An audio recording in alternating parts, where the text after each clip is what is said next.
चलिए मालिक, अब हम लोग आ चुके हैं कहाँ, लीगल सर्विसेज पे, पेज नंबर 20। लास्ट हम लोगों ने एग्रीकल्चर से रिलेटेड डिस्कशन कर लिया है, आगे क्वेश्चन हम लोग करेंगे ही, ठीक।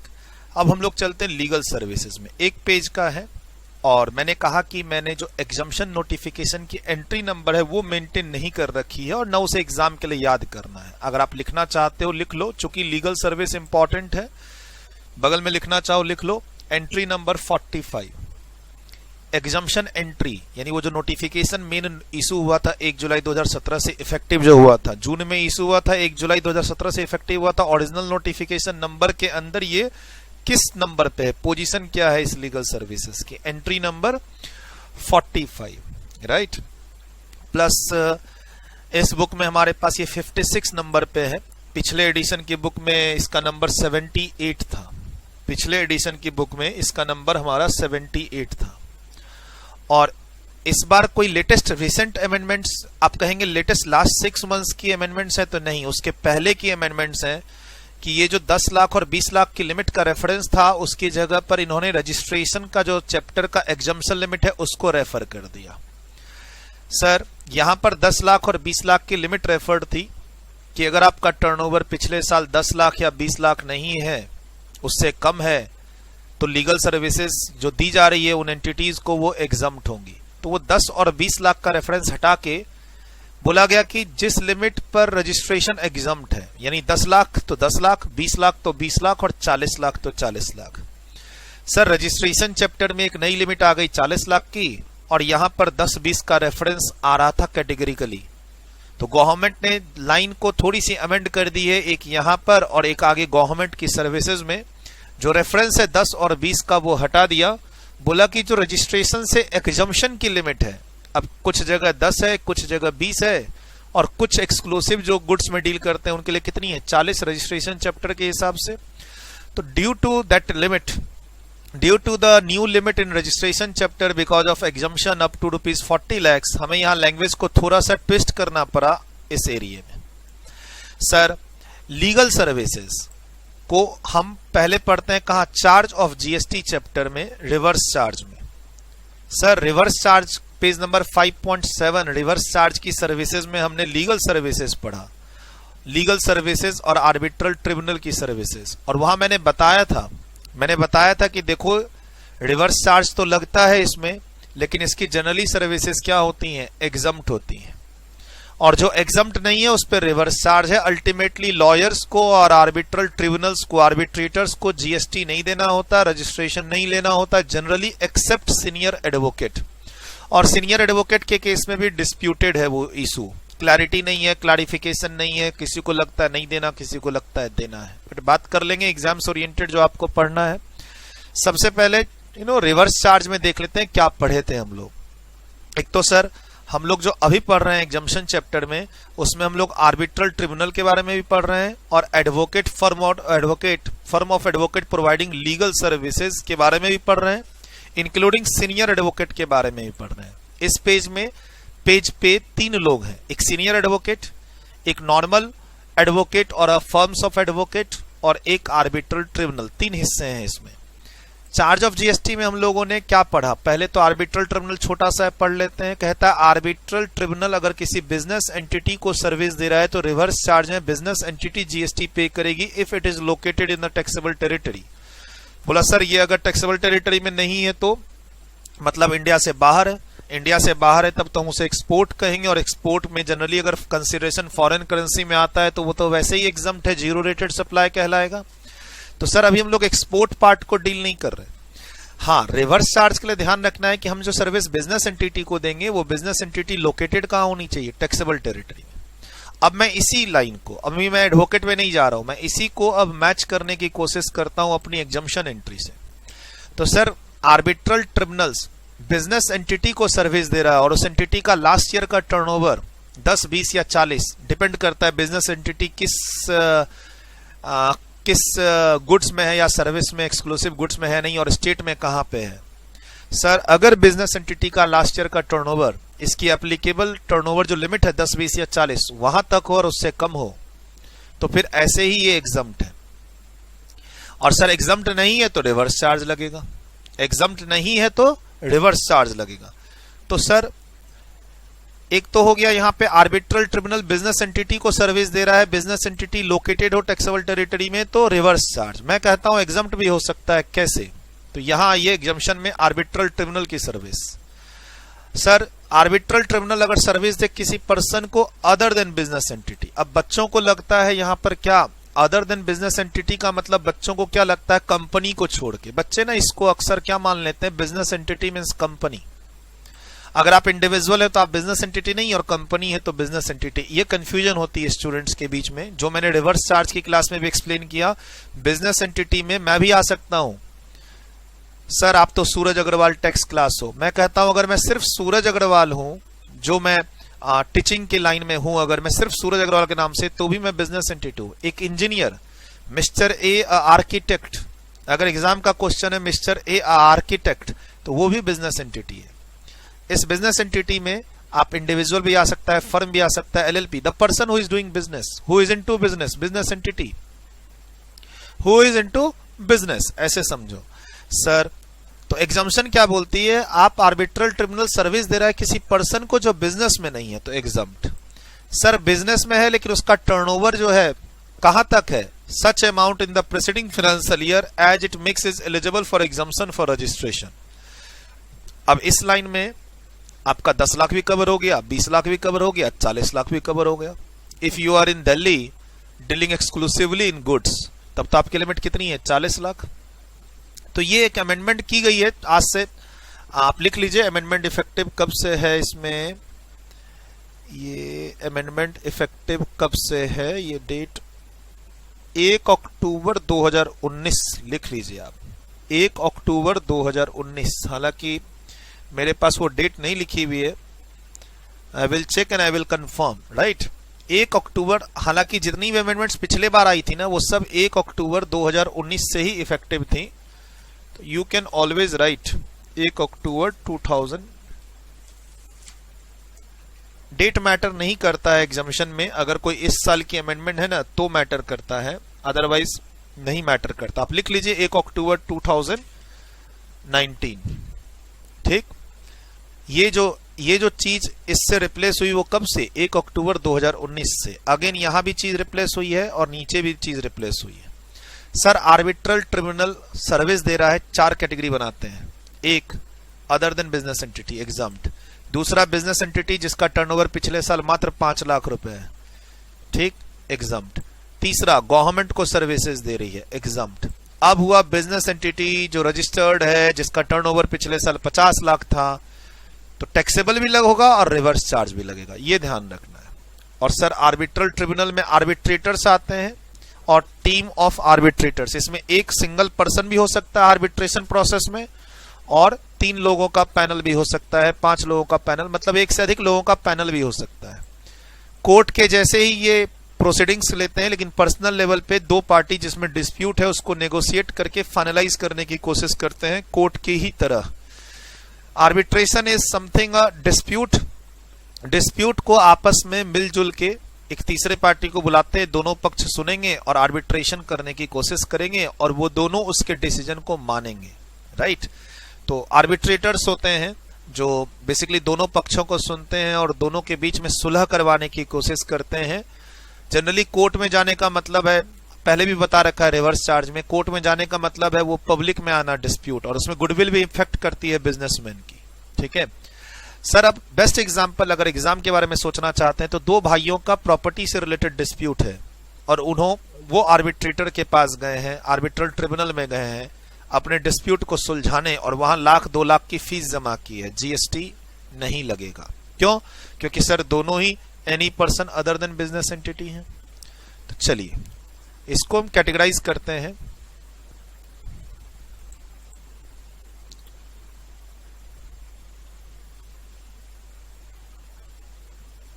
Service provided by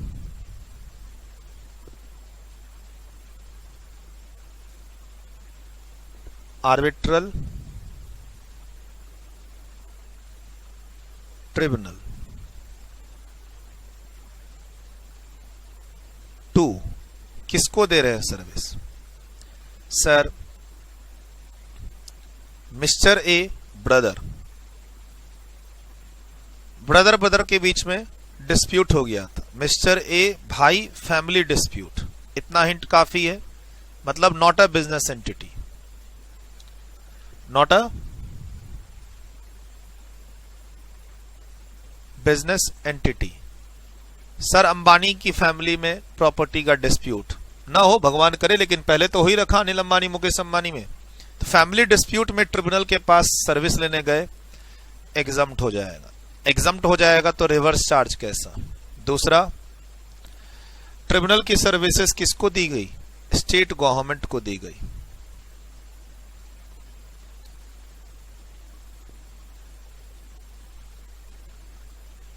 central government, state government, union territory, local authority, government entity. आगे लिखाऊंगा इन सब का डेफिनेशन। गवर्नमेंट वाले पार्ट में आऊंगा आखिरी क्लास में, तो मैं लोकल अथॉरिटी क्या है, गवर्नमेंटल अथॉरिटी क्या है, गवर्नमेंट एंटिटी क्या है, ये डेफिनेशन बताऊंगा आपको। फिलहाल आर्बिट्रल ट्रिब्यूनल की सर्विस किसको दी गई है? स्टेट गवर्नमेंट को। कुछ नहीं देखना है, पूरा एग्जम्प्ट कर देना है। तीसरा, ए लिमिटेड को दी गई है, ये एक बिजनेस एंटिटी है।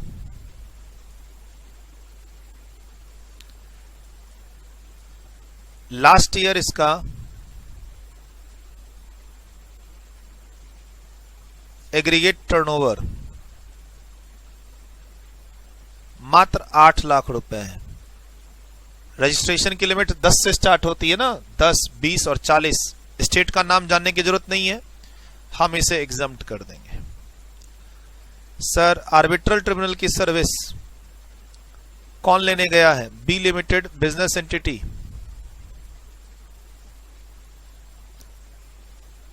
जिसका प्रीसीडिंग लास्ट ईयर, क्यों लिख रहे हैं यहां? प्रीसीडिंग फाइनेंशियल ईयर लिखा हुआ है, preceding last year.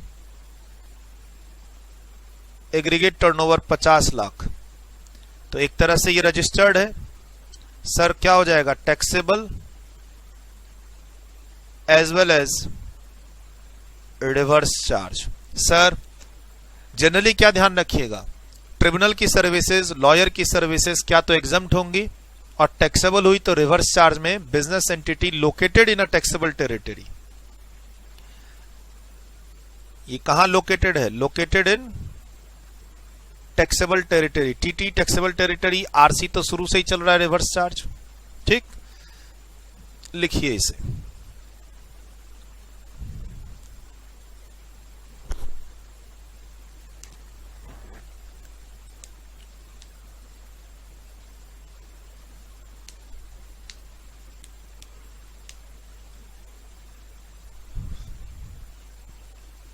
Exemption notification का ये एंट्री नंबर 45 है, जो तीनों की बात करता है। Arbitral tribunal, advocates including firm of advocates, और या फिर सीनियर एडवोकेट्स।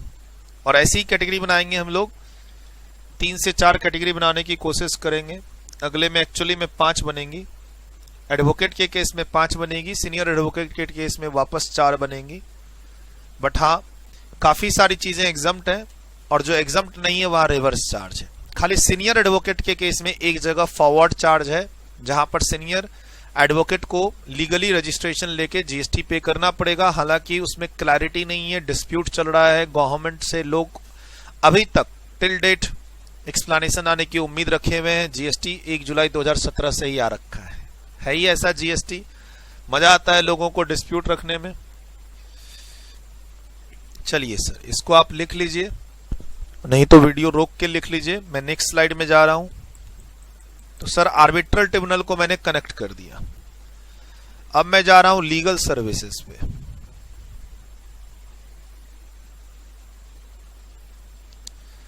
लीगल सर्विसेज में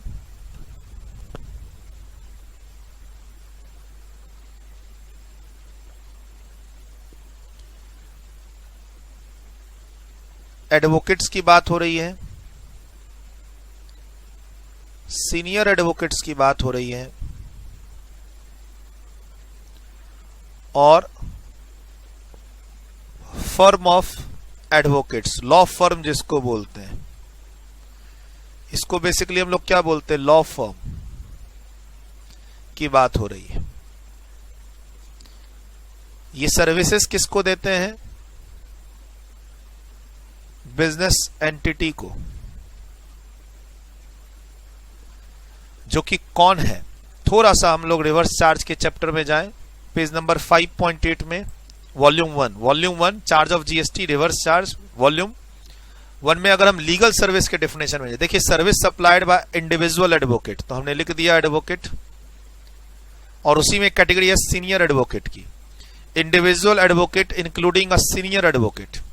सर, जो एडवोकेट्स एज पर सुप्रीम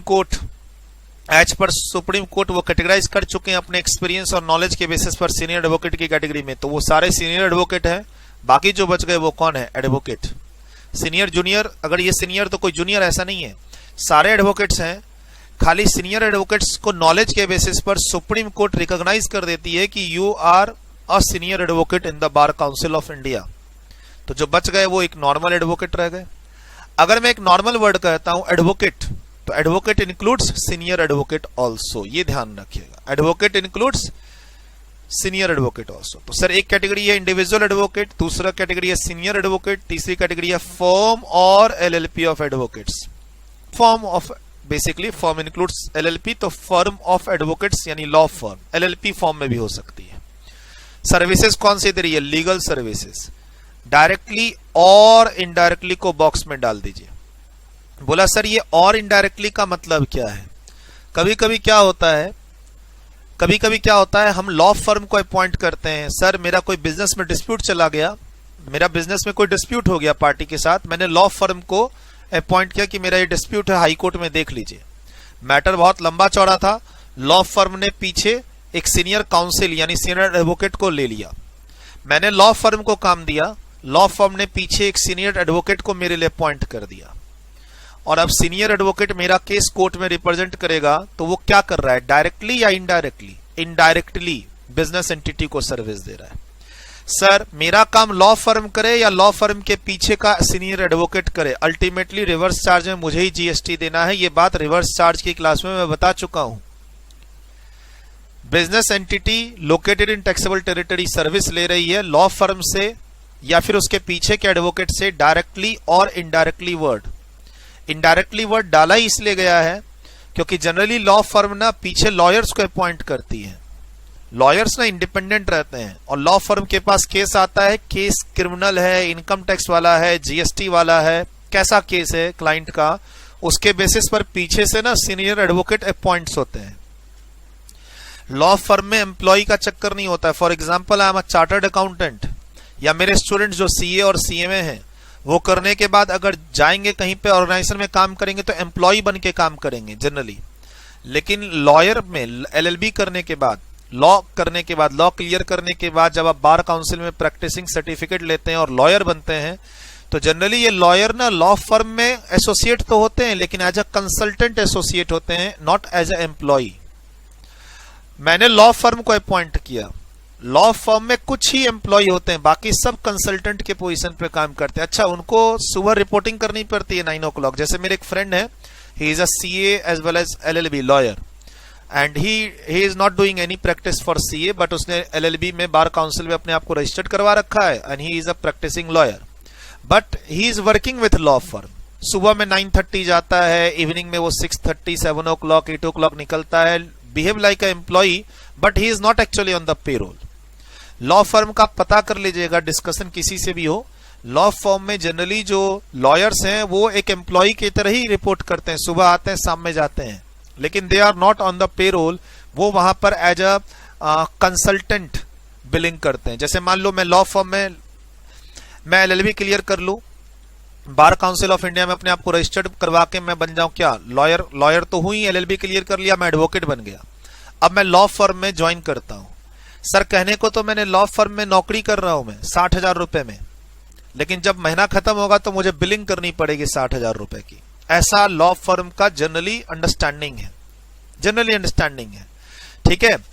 फॉर एग्जाम्पल हम अगर अपनी कोचिंग में किसी टीचर को रख के आपको कोई सब्जेक्ट पढ़वाते हैं तो he is not my employee, but वो हमारे नियम को फॉलो करते हैं। हमारे जो बैच के टाइमिंग होंगे, हमारे जो स्टूडेंट्स को जो कोर्स पढ़ाना होगा, जिस टाइम पे खत्म करना होगा, वो सारे रूल्स एंड रेगुलेशंस कोचिंग वाले फॉलो करेंगे। वो तो अक्सर किसी भी कोचिंग में जो टीचर्स से आप पढ़ते हैं तो वो वहां के एम्प्लॉय नहीं होते, कॉन्ट्रैक्ट बेसिस पर बच्चों की फीस में शेयरिंग होती है। और वही अगर स्कूल के टीचरों की बात करें तो they are the employee of school, और वो सुबह आते हैं शाम में जाते हैं, अपना टाइम जो भी 4-5 क्लासेस लेनी है लेते हैं। अच्छा, कोचिंग सेंटर में भी एक फैकल्टी रोज मेरे यहाँ 3 क्लास ले रहे हैं, लेकिन he is not the employee, और दोनों सेम ही कर रहे हैं, स्टूडेंट्स को पढ़ाने का काम। एक कोचिंग सेंटर है, दूसरा स्कूल है, लेकिन अल्टीमेटली पढ़ाने का काम ही तो करना है। तो सर लॉ फर्म में जनरली ना ये एम्प्लॉय नहीं होते हैं, और क्लाइंट टू क्लाइंट ना कौन अपॉइंट हो रहा है, एडवोकेट और सीनियर एडवोकेट, वो वेरी करता है। इसीलिए वर्ड डाला गया यहाँ पे क्या, इनडायरेक्टली। ये ध्यान रखिएगा, स्ट्रेस में दे रहा हूं हाईलाइट करके। और सर अगर क्लाइंट का काम है, कोर्ट में रिप्रेजेंटेशन चल रही है, हम क्लाइंट को सर्विस दे रहे हैं, तो क्लाइंट को सर्विस लॉ फर्म दे या उसके थ्रू पीछे अपॉइंट किया हुआ कोई सीनियर एडवोकेट दे, अल्टीमेटली रिवर्स चार्ज में जीएसटी क्लाइंट को ही देनी है, बिजनेस एंटिटी को ही देनी है। क्यों सर, यहां वर्ड है business entity located in the taxable territory who is litigant और एप्लीकेंट और पिटिशनर। अगर किसी लॉ फर्म ने पीछे से सीनियर काउंसिल को ही मेरे लिए अपॉइंट कर दिया, तो भी केस जब मेरा लड़ा जाएगा तो मेरा ही नाम यानी बिजनेस एंटिटी का ही तो नाम लिखा जाएगा, लिटिगेंट, एप्लीकेंट, पिटिशनर, जिसके लिए वो लॉ फर्म या सीनियर एडवोकेट केस लड़ रहा है।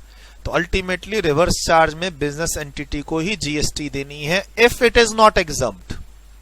यहां लिख लीजिए इफ इट इज, यहां पर लिख लीजिए if the service is not exempt. कहां जाके, रिवर्स चार्ज के नोट्स में, और ऑलरेडी मैंने वहां पे रेफर किया था। सर अब फाइनली आती है लीगल सर्विस में क्या आ सकता है, तो सर एडवाइस, कंसल्टेंसी, असिस्टेंस के अलावा रिप्रेजेंटेशन भी।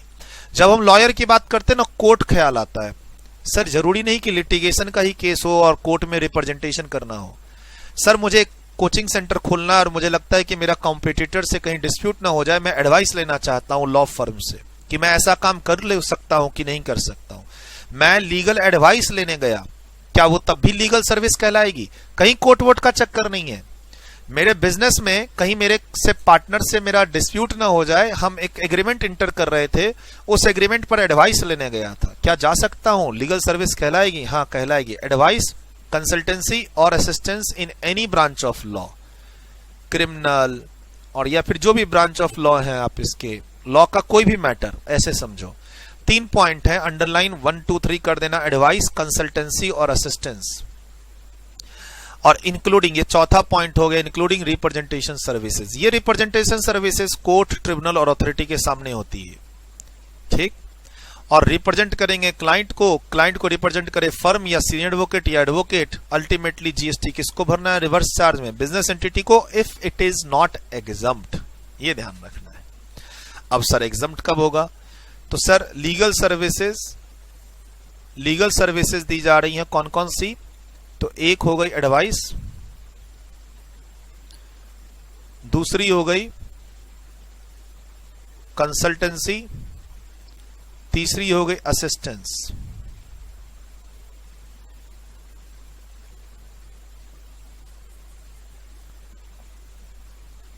एनी ब्रांच ऑफ लॉ,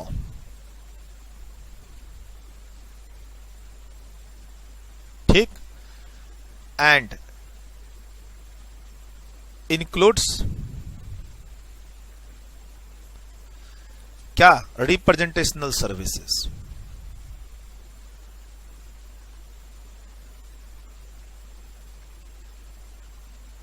ये एक ब्रॉड आइडिया है सर। एडवोकेट, सीनियर एडवोकेट्स और firm of advocates law firm service दे रही है in relation to a advice, consultancy or assistance in any branch of law, directly or indirectly, and further it includes representational services also to a business entity located in a taxable territory. तो थोड़ा सा आपको ध्यान में रखना है। Service supplied by, basically legal service supplied by individual advocate, senior advocate और a law firm by way of a legal services directly or indirectly to any business entity। अब लीगल सर्विसेज का ये डेफिनेशन है, जिसमें representation की service court. बोला sir एक याद आ रहा है, आपने कोर्ट फी पर तो बोला था जीएसटी नहीं लगता है।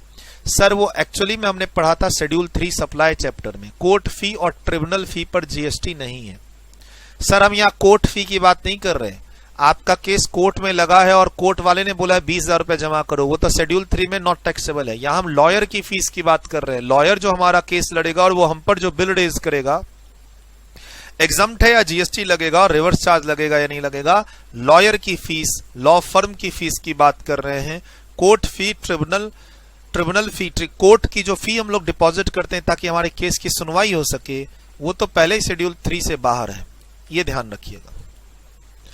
लिखिए इसे। तो अभी तक हम लोग रिवर्स चार्ज में क्या पढ़े थे उसको देख रहे थे, अब इसको मैं कनेक्ट कर रहा हूं आपके एग्जम्पशंस से।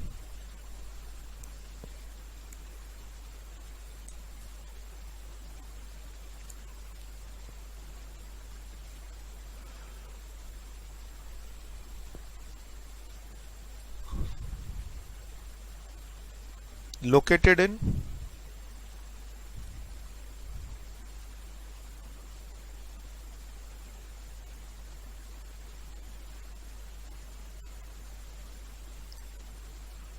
Taxable territory.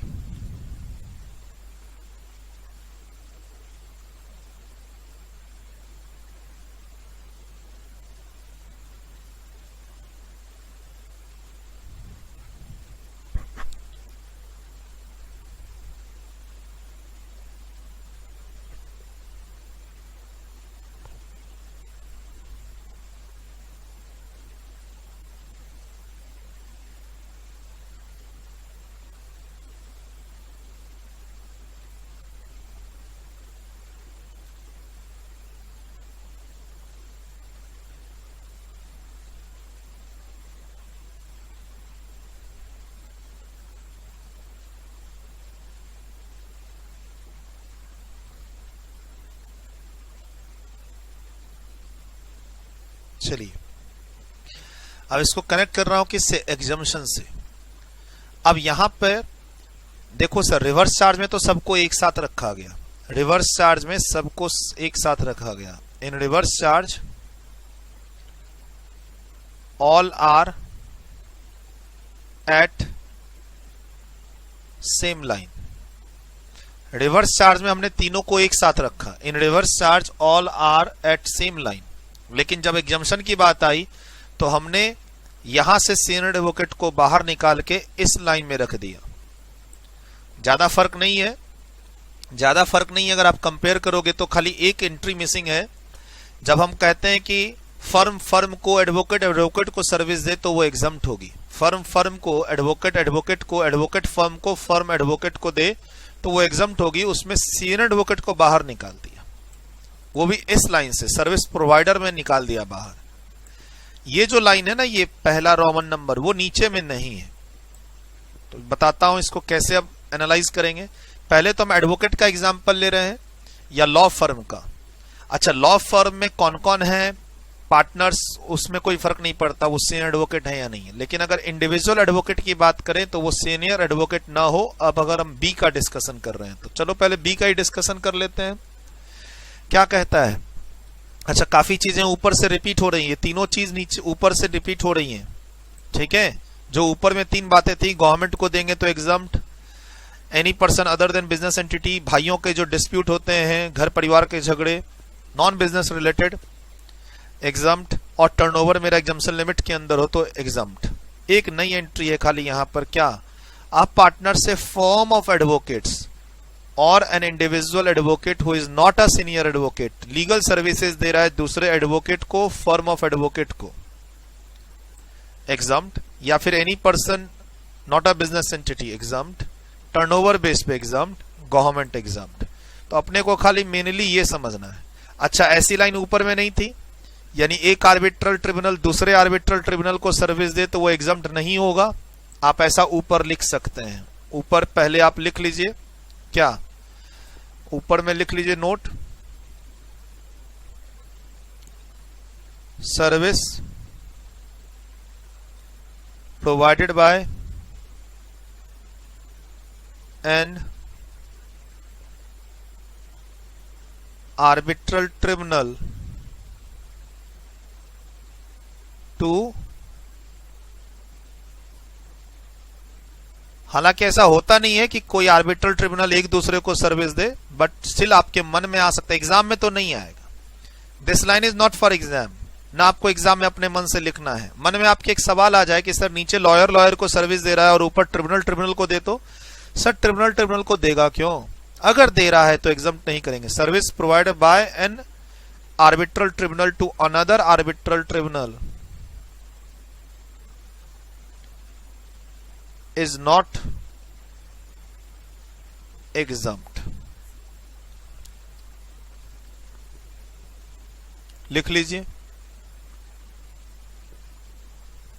इस लाइन में कवर हो जाए तो अलग बात है।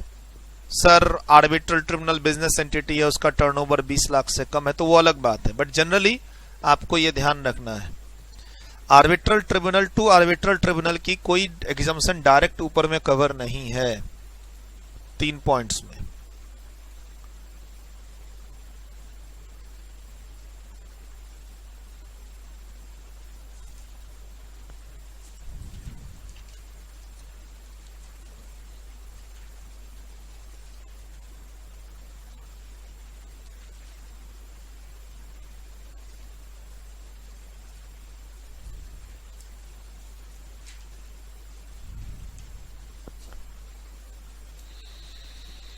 चलिए नीचे चलते हैं।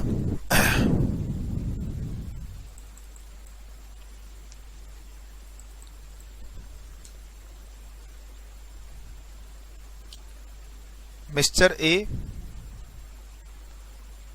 एडवोकेट है, not a senior advocate. Service दे रहा है किसको? मिस्टर बी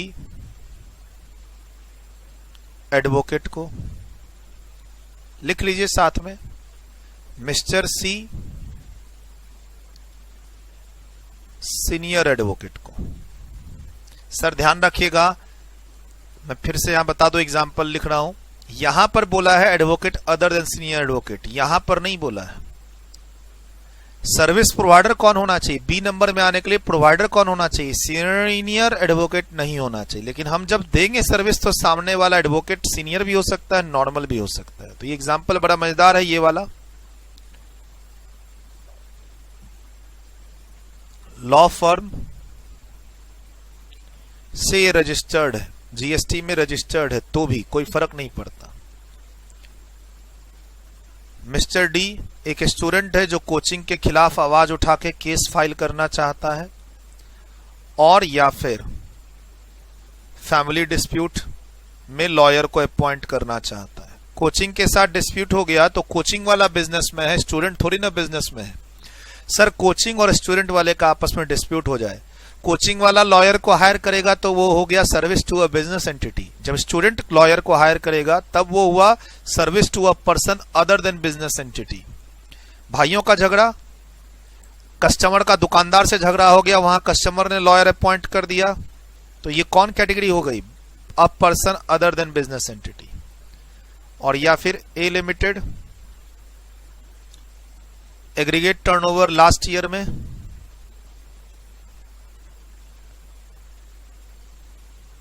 18 लाख है, सर्विस में डील करता है दिल्ली में। ए लिमिटेड का लोकेशन क्या है? दिल्ली, और सर्विस में डील करता है, तो इसकी लिमिट तो 20 लाख तक काम करेगी, 18 लाख ही है। और सर्विस दे रहा है किसको? बी लिमिटेड, जिसका एग्रीगेट टर्नओवर लास्ट ईयर कितना है? 48 लाख। बिजनेस में है, बी लिमिटेड एक बिजनेस करता है। लॉयर्स की सारी बात करते हुए कहां पहुंच गए कि सर लॉयर सेंट्रल गवर्नमेंट और स्टेट गवर्नमेंट को सर्विस दे रहा है। सर मिस्टर ए एडवोकेट, और अगर यहां पर लॉ फर्म भी ले लो तो आंसर में कोई चेंज नहीं होगा, आंसर में कोई चेंज नहीं होगा। अगर मैं अपने एग्जाम्पल में सर्विस प्रोवाइडर,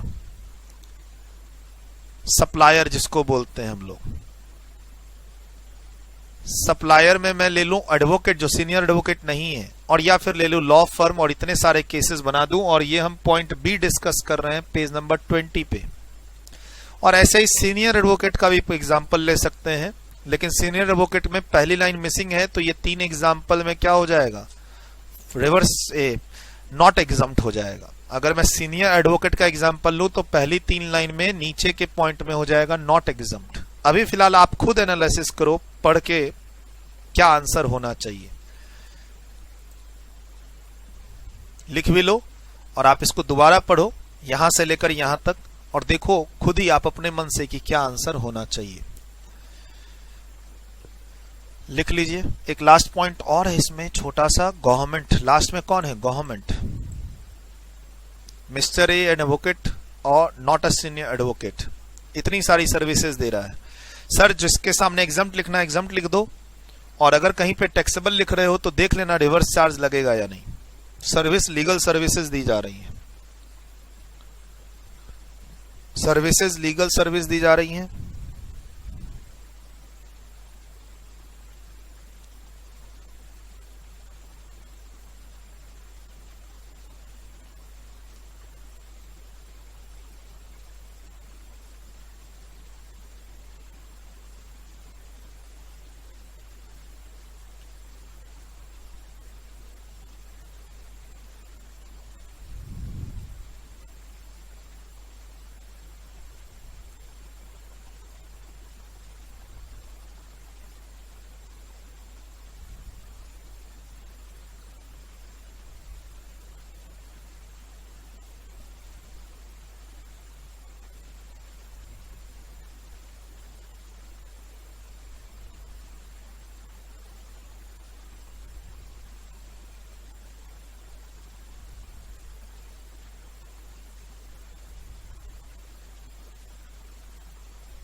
चलिए अब आपने क्या लिखा एक बार देख लेते हैं। सर पहला एग्जम्प्ट, दूसरा भी एग्जम्प्ट, ध्यान रखिएगा यहां पर एक्सक्लूड किया है advocate other than senior advocate, लेकिन नीचे में यहां जो एडवोकेट है it includes senior advocate also, क्योंकि एक्सक्लूड नहीं किया है। और जब हम फर्म की बात करते हैं तब नहीं देखते हैं कि एडवोकेट कौन है उसके अंदर, पार्टनर्स में सीनियर और नॉर्मल। यहां लिखिए it includes senior advocate also, इसमें तो हटा दिए तुम। और अभी थोड़ी देर पहले मैंने कहा था एडवोकेट में तो सब आते हैं, चाहे वो सीनियर हो या जूनियर, हटाना है तो अदर देन लिखो ना, यहां अदर देन लिखे, यहां क्यों नहीं लिखे, तो हम तो यहां इंक्लूड करेंगे और इसीलिए एग्जाम्प्ट भी करेंगे, है ना। सर एक लॉ फर्म दूसरे लॉ फर्म को दे, एक लॉयर दूसरे लॉयर को दे, लॉयर लॉ फर्म को दे, लॉ फर्म लॉयर को दे, सब एग्जाम्प्ट है। फैमिली डिस्प्यूट में लॉयर अपॉइंट हुआ, एग्जाम्प्ट है। बिजनेस एंटिटी जिसका टर्नओवर लास्ट ईयर एग्जम्पशन की लिमिट के अंदर है, एग्जाम्प्ट है। बिजनेस टर्नओवर लिमिट के बाहर है, बिजनेस एंटिटी है, सॉरी टैक्सेबल है और रिवर्स चार्ज भी लगेगा, टैक्सेबल है और रिवर्स चार्ज भी लगेगा, इसमें टैक्सेबल भी है और रिवर्स चार्ज भी लगेगा। और लास्ट वाला एग्जाम्प्ट है, यानी लॉ फर्म को तो कहीं रजिस्ट्रेशन लेने की जरूरत ही नहीं पड़ी। एक लॉ फर्म को अगर वो सिर्फ लीगल सर्विसेज दे रहा है, कोई और काम नहीं कर रहा, लाइक अकाउंटिंग का काम करना हो गया, वो अकाउंटिंग भी चालू कर दिया है, वो कोचिंग सेंटर की ट्रेनिंग भी चालू कर दिया, एटसेट्रा एटसेट्रा, है ना। तो सिर्फ अगर लीगल सर्विसेज में जो ऊपर में मैंने लिखा यहाँ पे कि हम एडवाइस भी दे सकते हैं, कंसल्टेंसी भी दे सकते हैं, असिस्टेंस भी दे सकते हैं, लेकिन branch of law and representation की सर्विस भी दे सकते हैं। अगर इन सब में इन्वॉल्व है कोई लॉ फर्म या एडवोकेट, तो मुझे लगता है उसको जीएसटी में किसी एंगल से रजिस्ट्रेशन लेना ही नहीं है, क्योंकि बहुत सारी सर्विसेज एग्जम्प्ट हैं। जब टैक्सेबल की बात आई तो क्या हो गया, रिवर्स चार्ज। और मेरी सर्विस अगर रिवर्स चार्ज में कवर हो तो रजिस्ट्रेशन एग्जम्प्ट है, ऐसा कहां पढ़े थे रजिस्ट्रेशन चैप्टर में, कि अगर मैं सर्विस प्रोवाइडर हूं और मेरी मैक्सिमम सर्विसेज एग्जम्प्ट हैं या फिर रिवर्स चार्ज में जा रही हैं, तो मुझे रजिस्ट्रेशन लेने की जरूरत नहीं है, इररिस्पेक्टिव ऑफ माय टर्नओवर में 1 करोड़ 2 करोड़ 5 करोड़ कोई भी बिलिंग कर सकता हूं। हरीश साल्वे नाम तो सुना ही होगा, राम जेठमलानी जी, हरीश साल्वे, ये लोग अच्छे लेवल के सीनियर काउंसिल मेंबर में आते हैं।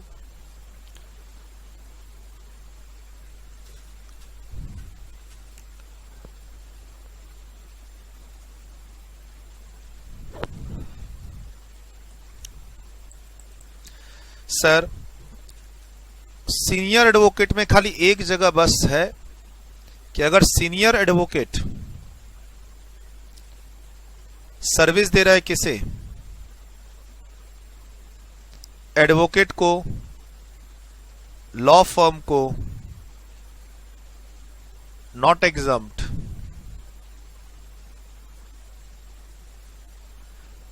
और नो रिवर्स चार्ज। अगर आप रिवर्स चार्ज का पॉइंट पढ़ें तो रिवर्स चार्ज में लिखा हुआ था कि आप बिजनेस एंटिटी को सर्विस दे रहे हैं, ठीक है।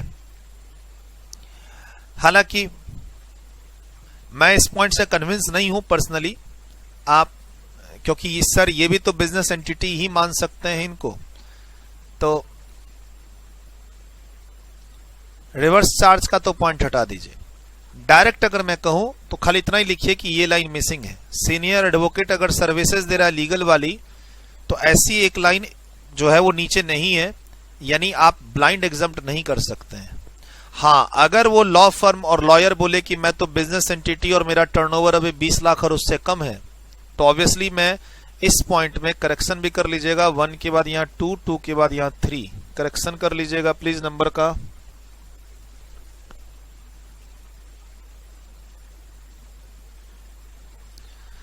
करेक्शन कर लीजिएगा। सर अगर एक सीनियर एडवोकेट किसी लॉ फर्म को सर्विस दे तो सर लॉ फर्म अगर यहां कवर हो जाए तो एग्जम्पशन मिल जाएगा, यहां कवर हो जाए तो एग्जम्पशन मिल जाएगा। लेकिन लॉ फर्म भी रजिस्टर्ड हो, ऑब्वियसली हर लॉ फर्म एक बिजनेस एंटिटी है, हर लॉ फर्म और हर लॉयर एक बिजनेस एंटिटी है, अभी मैंने बताया था, तो इसलिए मैंने रिवर्स चार्ज का ये पॉइंट काट भी दिया है। लेकिन ना अल्टीमेटली आप बोलेंगे कि सर एग्जम्प्ट नहीं है, तो फिर एग्जम्प्ट नहीं है, टैक्सेबल होगा और रिवर्स चार्ज लगेगा, तो फिर ध्यान रखेगा जिसका केस लड़ा जा रहा है ना, वो मैंने ऊपर लिखाया था, जिसका केस लड़ा जा रहा है, यही यहां पर मैंने बताया था कि जिसका केस लड़ा जा रहा है वो लिटिगेंट, एप्लीकेंट और पिटिशनर ही जीएसटी देगा अल्टीमेटली। तो बेसिकली ना ऐसा केस प्रैक्टिकली होता नहीं, इसलिए गवर्नमेंट ने इसको मेंशन नहीं किया है।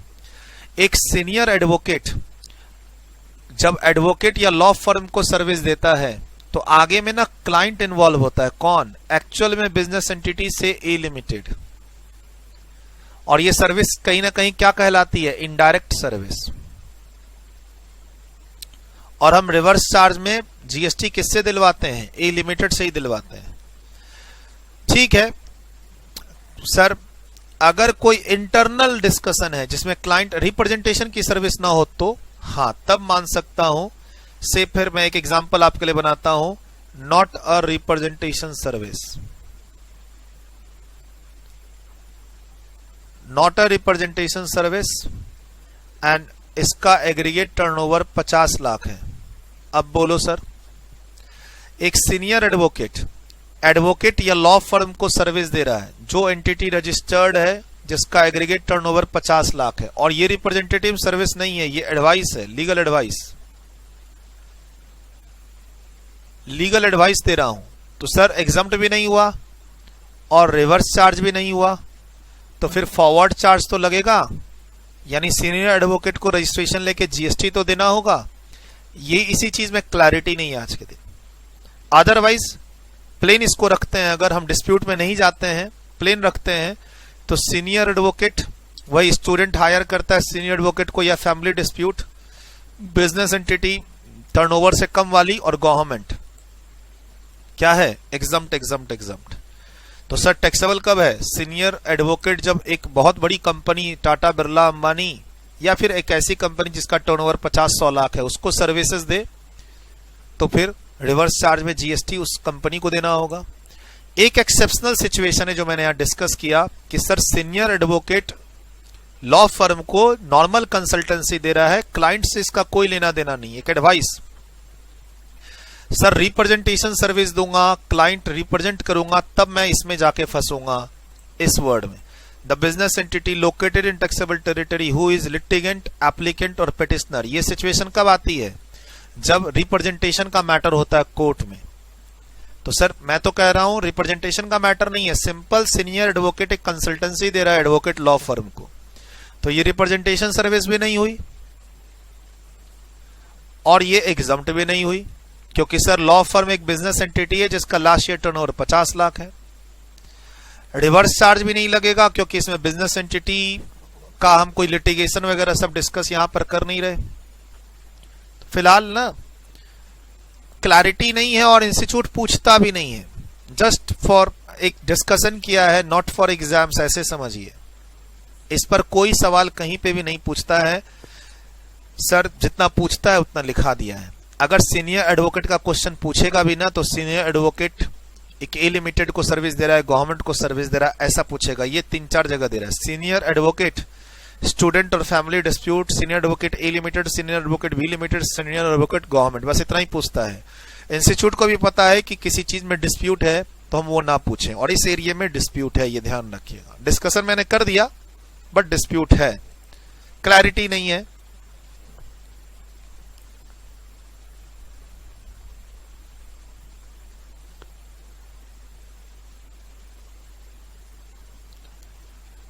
एक्चुअली ना जब पुराना सर्विस टैक्स था ना उसमें ये था ही नहीं एडवाइस और कंसल्टेंसी।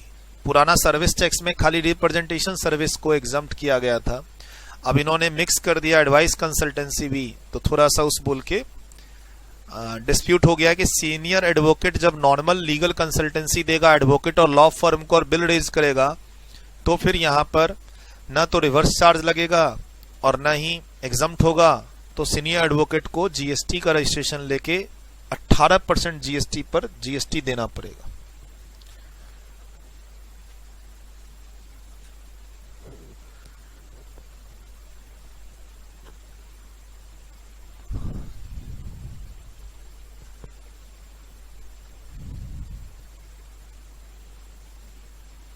लिखिए, इस ऊपर वाला तो आप आंसर लिख ही दिए थे,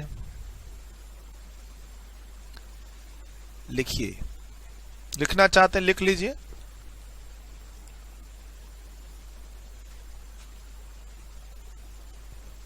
एग्जाम में ये एरिया नहीं टच करेगा, बाकी नोट्स आपके पास हैं ही पेज नंबर 20 का। यहां अब आप 10 मिनट का ब्रेक ले लीजिए, ब्रेक के बाद हम लोग एजुकेशनल सर्विसेज को एक्सप्लोर करेंगे और वो फिर आज की हमारी आखिरी पॉइंट होगा। एजुकेशनल सर्विसेज पर हम क्लास फिनिश करेंगे और अगली क्लास काफी अच्छी है, उसमें स्पोर्ट्स का डिस्कशन है, हेल्थ का डिस्कशन है।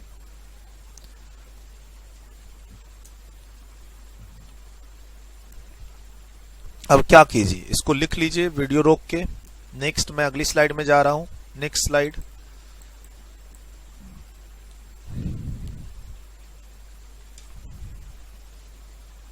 इसको हटा देते हैं, यहां पे सिंपल इतना रखिए। एग्जाम्स भी नहीं हुआ, रिवर्स चार्ज भी नहीं लगा क्योंकि बिजनेस एंटिटी इन्वॉल्व नहीं थी जिसको मैं लिटिगेशन के मैटर में रिप्रेजेंट करता। डिस्प्यूट में है, ध्यान रखिएगा, एग्जाम में क्वेश्चन नहीं आएगा इस एरिया से। चलिए ब्रेक लीजिए, ब्रेक के बाद आप ना एक पेज पढ़िएगा जरूर इसको, इस एक पेज को पढ़ के ज्वाइन कीजिए। ब्रेक लीजिए, इस पेज नंबर 21 में ये सब क्या लिखा हुआ है थोड़ा सा समझने की कोशिश कीजिए। एजुकेशनल इंस्टीट्यूट का डेफिनेशन, 3 तरह की सर्विसेज, बाय भी है और टू भी है। 2 के अंदर 5 पॉइंट, 5 में से कुछ पॉइंट लगेंगे, कुछ पॉइंट कहीं नहीं लगेंगे। ये डेफिनेशन को ध्यान में रखते हुए इस पॉइंट्स को भी ध्यान में रखना है और इनको भी पढ़ना है, बाय और टू को ध्यान में रख के। एक बार खुद एनालाइज कीजिए, फिर मैं आऊंगा। और सर नीचे जो अप्रूव्ड वोकेशनल एजुकेशन कोर्स है वो क्यों दिया हुआ है, क्योंकि एजुकेशनल इंस्टीट्यूट के अंदर डेफिनेशन में दिया हुआ है अप्रूव्ड वोकेशनल एजुकेशन कोर्स।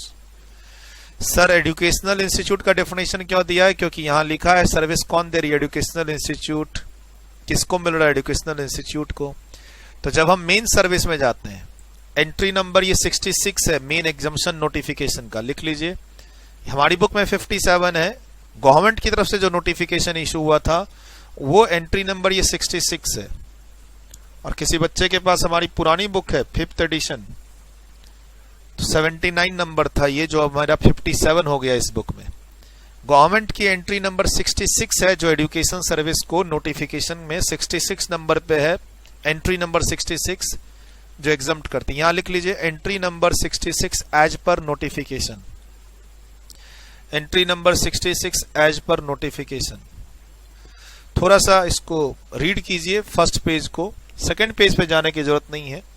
पहला पेज अगर अच्छे से समझ लिए तो सेकंड थर्ड पेज तो एग्जांपल्स दे रखे हैं। In fact second third and fourth में दम नहीं है, those are based on some example, some circular. कल को शॉर्ट नोट्स बनाना हो तो खाली पेज नंबर 21 के दम पे शॉर्ट नोट्स बनाएंगे, 22, 23 और 24 पेज का शॉर्ट नोट्स में इंफॉर्मेशन नहीं ले जाएंगे। ठीक, पहला पेज, ये पेज इंपॉर्टेंट है और मैंने इसलिए मार्क्स भी एलोकेट यहां पर किया हुआ है। चलिए ब्रेक लीजिए, पढ़िए, ज्वाइन कीजिए, फिर वीडियो रोकिए।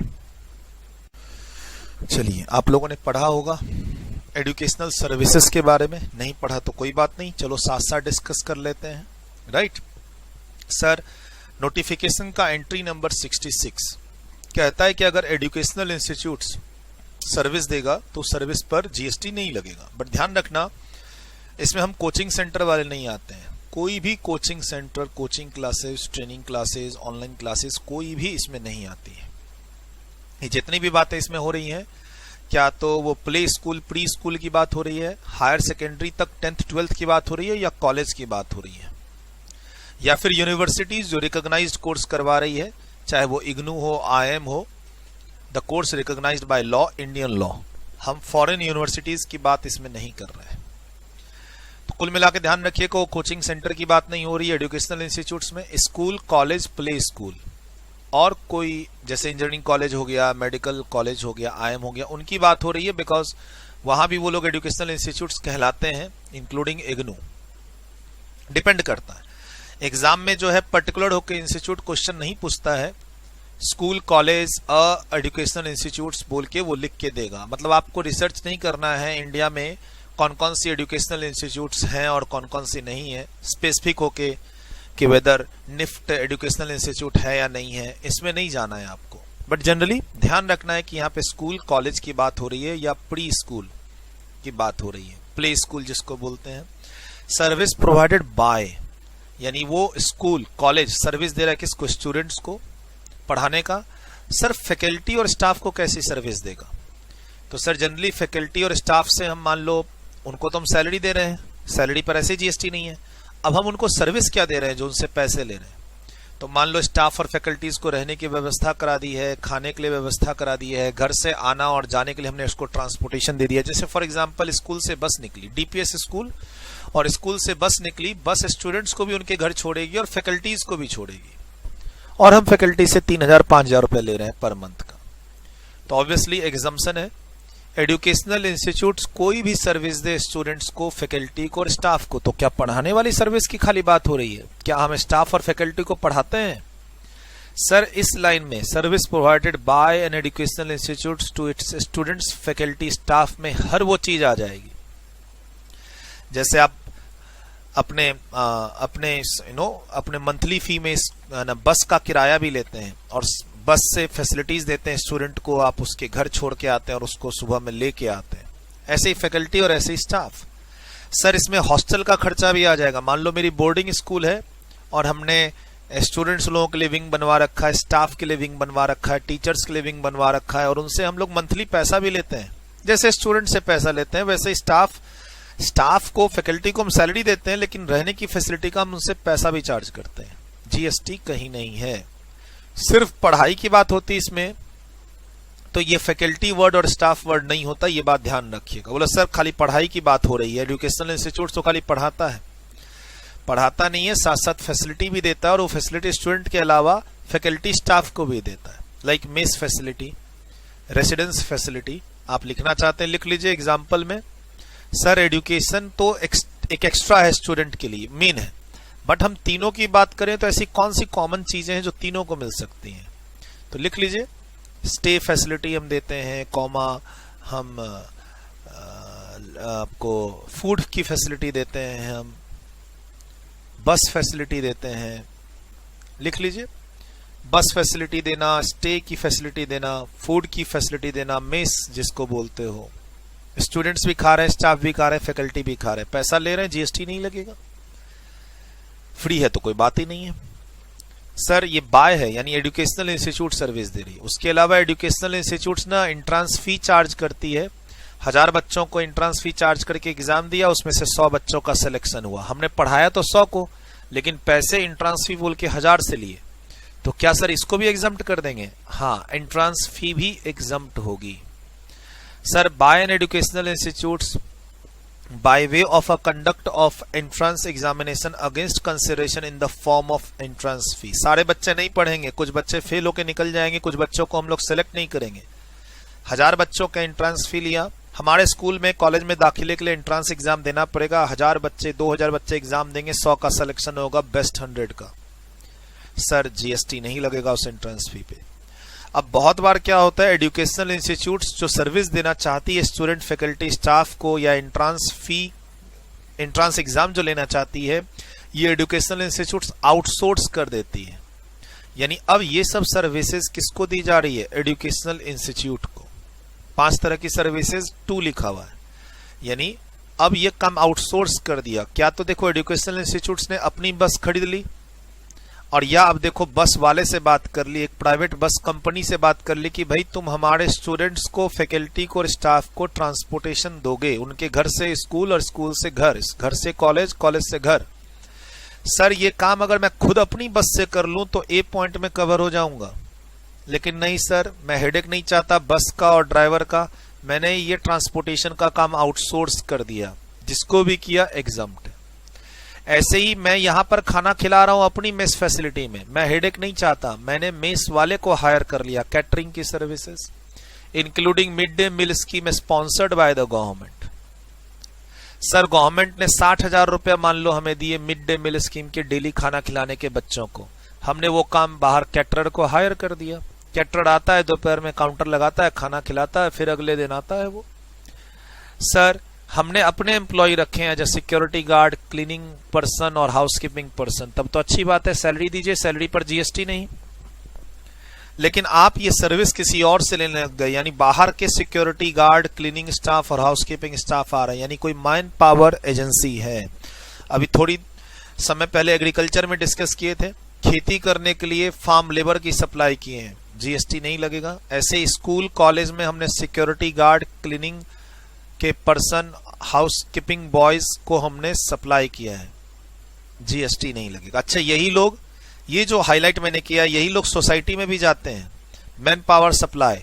यही लोग बैंक में भी जाते हैं, बैंक में जाएंगे, सोसाइटी में जाएंगे, किसी मॉल में हमने इन 3 लोगों को डेप्यूट किया, मैन पावर एजेंसी हूं, जीएसटी लगेगा। लेकिन मैंने इन 3 लोगों को कहां डेप्यूट किया है? स्कूल कॉलेज में, जीएसटी नहीं लगेगा। आउटसोर्स का काम कर दिया एजुकेशनल इंस्टीट्यूट ने।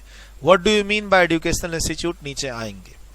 सर एडमिशन से रिलेटेड एग्जाम हम खुद ले रहे हैं तो अच्छी बात है, ये काम आउटसोर्स कर दिए तब भी जीएसटी नहीं लगेगा। कोई आदमी स्कूल कॉलेज को बिल कर रहा है 3 लाख 4 लाख रुपए पर मंथ, क्योंकि वो उसके बिहाफ में एग्जाम ले रहा है एडमिशन से रिलेटेड, और रेगुलर जो एग्जाम्स होते हैं, services relating to the admission to और conduct of examination by the institute.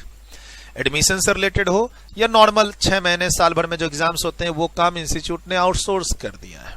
ठीक है सर, जनरली अब जैसे मान लीजिए ऑनलाइन एग्जाम्स का सिस्टम होगा तो ऐसे ही तो इंस्टीट्यूट करेगी, रिजल्ट पे अपना कंट्रोल रखेगी, लेकिन सारा प्रोसेस वो आउटसोर्स कर देगी किसी कंपनी को, और जहां वो कंपनी स्टूडेंट्स को ऑनलाइन एग्जाम्स की फैसिलिटीज देगी। व्हाटएवर जो भी अरेंजमेंट करना है, आप घर बैठ के मोबाइल से, लैपटॉप से जो भी एग्जाम्स की फैसिलिटी देनी है स्टार्ट कर देगी इंस्टीट्यूट, जब भी मन करेगा। अभी तो ये लोग कैंसिलेशन पे बिलीव कर रहे हैं। सर एक 5वीं सर्विस है online educational journals and periodicals. हम अपने बच्चों को पढ़ा रहे हैं अपने यहाँ, तो उनके लिए हमें ऑनलाइन सब्सक्रिप्शन लेना पड़ेगा। अब फ्री में तो आएगा नहीं, पैसे देंगे। ठीक है सर, ये ऑनलाइन सब्सक्रिप्शन हमने जो लिया है उसकी सर्विसेज भी एग्जम्प्ट है। लेकिन अब ध्यान क्या रखना है, 5 तरह की हम सर्विसेज ले रहे हैं, और एजुकेशनल इंस्टीट्यूट का जो नीचे डेफिनेशन है उसमें 3 कैटेगरी है। एजुकेशनल इंस्टीट्यूट में 3 कैटेगरी है।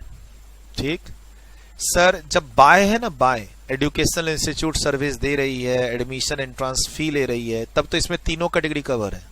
जब सर्विस लेने की बात होती है तो ये जो 5 बेनिफिट्स हैं वो तीनों कैटेगरी के लिए अवेलेबल नहीं है। इन तीनों कैटेगरी के लिए अवेलेबल नहीं है। किन के लिए अवेलेबल है, किन के लिए अवेलेबल नहीं है, इसी के एनालिसिस आप इस 6 लाइन से करने के लिए मैंने बोला था। अब चलो साथ साथ कर लेंगे, बट पहले ये 3 नाम जान तो ले क्या है। एजुकेशनल इंस्टीट्यूट 3 मार्क्स लिख लीजिए यहां पर। जब तक आप इसका डेफिनेशन एग्जाम में नहीं जानेंगे तब तक आपका सही आंसर नहीं बन पाएगा। सर ये ऊपर का जो स्कोर लेना है ना 5-6 मार्क्स का, इसके स्कोर लेने के लिए आपको पता होना चाहिए कि एजुकेशनल इंस्टीट्यूट्स की 3 कैटेगरी क्या है, एक, एंड दूसरा ये 5 काम कौन से हम ले सकते हैं और किस कैटेगरी में, 3 कैटेगरी में से किस कैटेगरी में ये एग्जम्प्ट है और किस कैटेगरी में एग्जम्पशन नहीं है। बात करेंगे, चार्ट बनाऊंगा, लेकिन फिलहाल एजुकेशनल इंस्टीट्यूट का डेफिनेशन देख लेते हैं। एजुकेशनल इंस्टीट्यूट का डेफिनेशन देख लेते हैं क्या कहता है। Sir educational institutes means institute providing services by way of a pre school education. ये हो गया प्ले स्कूल। बच्चा जब 3-5 साल का होता है तो उसे स्कूल में भेजा जाता है 2 घंटे 3 घंटे के लिए। उसके बाद एक मेन स्कूल में जाता है, वो नर्सरी 1, 2, 3 की पढ़ाई करते हुए 12वीं तक पढ़ने के लिए। तो ये 2 कैटेगरी है अलग अलग जो एक लाइन में लिखी हुई है। उसके बाद ये हो गई कॉलेज की पढ़ाई या other courses recognised by Indian law, foreign law नहीं। आप किसी इंडिया में यूनिवर्सिटी से एमबीए कर रहे हैं जो रिकॉग्नाइज्ड बाय कनाडा यूनिवर्सिटी है तो वो नहीं, Indian recognised law. Education as a part of curriculum for obtaining a qualification recognised by any law, Indian law for the timing in force. यहाँ ग्रेजुएशन की बात हो रही है, इंजीनियरिंग की बात हो रही है, मेडिकल की बात हो रही है। और education which is a part of an approved vocational education course. अब सवाल है, ऊपर जाएंगे लेकिन पहले ये देख ले कि अप्रूव्ड वोकेशनल एजुकेशन कोर्स क्या है। बोला सर इसके डेफिनेशन की जरूरत क्यों पड़ी, क्योंकि सर इस वर्ड में ना हम कोचिंग वाले आ गए। हम कोचिंग वालों ने बोला कि हम भी एजुकेशनल इंस्टीट्यूट्स हैं क्योंकि हम यहाँ फॉल कर रहे हैं किसमें, वोकेशनल कोर्सेज में। हमारे कोर्सेज बच्चे करके ना 5,000, 8,000, 10,000 की जॉब लगा देते हैं। आप मत करो, डिग्री मत लो, हमसे टैक्स की क्लासेस लो। आप किसी भी फर्म में 4-5 हजार की नौकरी कर सकते हो हमारे से टैक्स की, डायरेक्ट टैक्स और जीएसटी की नॉलेज लेके। सर वो handwriting institute, typing institute, computer सिखाने वाले इंस्टीट्यूट, सब लोग बोलने लग गए क्या कि वी आर अ वोकेशनल, हम लोग वोकेशनल कोर्स प्रोवाइड करते हैं। हमारा कोर्स बच्चे जो करते हैं इंक्लूडिंग इंग्लिश स्पीकिंग कोर्स, हमारा कोर्स करने से बच्चे स्मार्ट बनते हैं और इनको डायरेक्ट नौकरियां मिल जाती हैं। तो जब इंस्टीट्यूट्स, काफी सारे जो ट्रेनिंग इंस्टीट्यूट्स थे वो बोले क्या हम भी एजुकेशनल इंस्टीट्यूट्स हैं, we are following in vocational courses. तो गवर्नमेंट ने फिर इसमें वर्ड लगाया अप्रूव्ड और बोला रुको, हम सिर्फ इन्हीं ट्रेनिंग इंस्टीट्यूट को एग्जम्पशन देंगे एज ए एजुकेशनल इंस्टीट्यूट। हम कोचिंग सेंटर, कंप्यूटर इंस्टीट्यूट और वो टाइपिंग सिखाने वाली इंस्टीट्यूट जो होती हैं और जो कंप्यूटर सिखाने वाली इंस्टीट्यूट होती हैं उनको हम नहीं देंगे अनलेस कि तुम इस कैटेगरी में आके रजिस्टर्ड हो जाओ। हाँ मैं बच्चों को कंप्यूटर चलाना सिखाता हूं, लेकिन क्या मैं industrial training institutes, industrial training centre हूं अकॉर्डिंग टू दिस कैटेगरी? अगर हूं और मैं उसी चीज की ट्रेनिंग दे रहा हूं जो अप्रेंटिस एक्ट में लिखा हुआ है, कम से कम 200 प्लस वोकेशनल कोर्सेज के नाम लिखे हुए, मोबाइल ठीक करना भी इसके अंदर है, इलेक्ट्रीशियन बनाना भी इसके अंदर है, प्लम्बर बनाना भी इसके अंदर है। आप कूलर ठीक करने में एक्सपर्ट बनना चाहते हो वो भी काम इसके अंदर है, सिलाई कढ़ाई भी इसके अंदर है। लेकिन पॉइंट है कि जो इंस्टीट्यूट ऐसी ट्रेनिंग दे रही है क्या वो आईटीआई और आईटीसी बोल के रजिस्टर्ड है, एफिलेटेड है गवर्नमेंट की इस ऑर्गेनाइजेशन से? है तो हम उसे अप्रूव्ड कर देंगे और फिर बच्चों से ले लाखों रुपए पर मंथ। सर एक पहले भी मैंने एग्जांपल दिया था, अभी फिर एग्जांपल देता हूं। आप मान लो मैं शहर में आके सीए बन गया और वापस अपने होम टाउन में जाके वहां पे कुछ करना चाहता हूं, तो इस पर भी एक फोकस कर लीजिएगा। तो सर बैठे बैठाए महीने का 2-3 लाख रुपए आएगा, वो गजब की कमाई है सर इसमें। सर अगर आपने थोड़ा सा दिमाग लगा के इसका अप्रूवल लेके आपने ट्रेनिंग सेंटर खोल दिया तो कोर्स कंटेंट की भी आपको टेंशन नहीं है, फैकल्टी की भी टेंशन नहीं, खाली बस आपको पैसा लगाना है और दिमाग लगा के इसका लाइसेंस एफिलिएशन ले लेना है। बैठे बैठाए फैकल्टीज भी मिलेंगे पढ़ाने के लिए और बैठे बैठाए स्टूडेंट्स भी आएंगे। सर 2-3 लाख रुपए का मंथली रेवेन्यू कहीं नहीं गया है। अगर आप क्वालिफाई करने के बाद अपने सिटी से कुछ करना चाहते हैं, मैंने बोला था आप प्रैक्टिस स्टार्ट करेंगे तो ये चीज बगल में ऐड कीजिएगा। फाइनेंशियल सर्विसेज की बात जब हो रही थी तो एक यहां भी आया कि मेरे कुछ एक दो स्टूडेंट हैं जो क्वालिफाई करके अपने होम टाउन में ये सेंटर्स चला रहे हैं, उनसे भी मुझे अपडेट मिलती है। और ऐसे भी मैंने देखा है सर, हमें तो CA CMA स्टूडेंट्स को पढ़ाने में और उनको अपने एडमिशन कराने में काफ़ी स्ट्रगल करनी पड़ती है। यहाँ तो बैठे बैठाए बच्चे भर भर के आते हैं। 25,000 रुपये महीने का कोर्स, 3 महीने का कोर्स 25,000 रुपये, 6 महीने का कोर्स 40,000 रुपये, 1 साल का कोर्स 80,000 रुपये। क्योंकि सर ये गवर्नमेंट अप्रूव्ड है ना, यहाँ जो सर्टिफिकेट्स मिलेगा उसमें मान्यता भी है और नौकरी भी आगे 8, 10, 12,000, 15,000 की। कोई भी 12वीं पास आदमी आपके यहाँ 80-90,000 रुपए देके ये कोर्स कर लेता है और उसके बाद उसके 12-15,000 की नौकरी लग जाती है। तो हर आदमी यही चाहेगा ना कि हम किसी तरह इसमें आके सर्टिफिकेशन कोर्स कर लें। तो इसलिए इसकी वैल्यू है। कभी कोशिश कीजिएगा, आप एजुकेशन लाइन में आना चाहते हैं या अपना कुछ बिजनेस प्रोफेशन आगे फ्यूचर में करना चाहते हैं एजुकेशन लाइन में आके, तो आप इसके बारे में भी जरूर सोचिएगा एफिलिएशन लेने के लिए। कोई स्कूल कॉलेज खोलने की बात नहीं हो रही है, एक ट्रेनिंग इंस्टीट्यूट और कुछ गवर्नमेंट की गाइडलाइंस फॉलो करोगे, पैसा जम के बरसेगा। शहर में इसकी डिमांड नहीं है, छोटे छोटे जगह पर, स्मॉल सिटीज, स्मॉल टाउन, गांव से थोड़ा सा बड़ा लेवल, जहां पर काफी सारे विद्यार्थी लोगों का जमावड़ा है और जो नौकरी चाहते हैं अगले 3-4 साल में, ग्रेजुएशन की जगह वो सब ये कर ले। कुछ कोर्स तो इसमें 12वीं के बाद वाले भी हैं। और सर दिल्ली सरकार के तो ऐड रोज आते रहते हैं आपको रेडियो पे इससे रिलेटेड। तो क्या कहता है, approved vocational educational course means a course run by industrial training institutes और a industrial training centre affiliated to National Council for Vocational Training और State Council for Vocational Training. Affiliation से ही नहीं होगा, आपको कोर्स भी वही वाले ऑफर करने पड़ेंगे जो इस एक्ट में लिखे हैं। या फिर आप कौन सा कोर्स करवा रहे हो, modular employable skill course approved by National Council for Vocational Training run by a person registered with Director General of Training, Ministry of Skill Development। ये नाम याद रख लेना। क्वेश्चन में क्या लिखा होगा, एक एजुकेशनल इंस्टीट्यूट है जिसने 3 लाख रुपए लिए हैं बच्चों से, कौन से कोर्स है, मॉडुलर एम्प्लॉयबल स्किल कोर्स। आपको बोलना है कि ये अप्रूव्ड वोकेशनल एजुकेशन कोर्स है और फाइनली मैं एजुकेशनल इंस्टीट्यूट हूं और इसीलिए इसका पैसा क्या होगा, एग्जम्प्ट होगा। ये वर्ड याद रखिएगा तो आपका एग्जाम में 1 मार्क सिक्योर्ड हो जाएगा अगर इस एरिया से कुछ पूछता है तो। ठीक, बाकी इसमें आने की जरूरत भी हो सकता है ना पड़े, सीधा एग्जाम में हो कि तुम अप्रूव्ड वोकेशनल एजुकेशनल कोर्स देने वाली इंस्टीट्यूट हो, मतलब तुम एजुकेशनल इंस्टीट्यूट हो, मतलब तुम्हें ये सब बेनिफिट्स मिलेंगे। तो सर एजुकेशनल इंस्टीट्यूट्स 3 कैटेगरी की हो गई।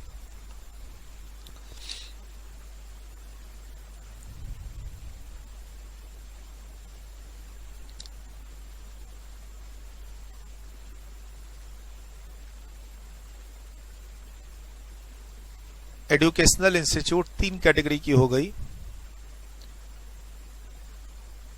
Category A, category B, category C. Sir category A में कौन हो गया, प्री स्कूल और अप टू 10+2। इसमें कौन सा हो गया सर, रिकॉग्नाइज्ड कोर्स। और ये लास्ट वाला कौन सा हो गया सर, अप्रूव्ड वोकेशनल कोर्स।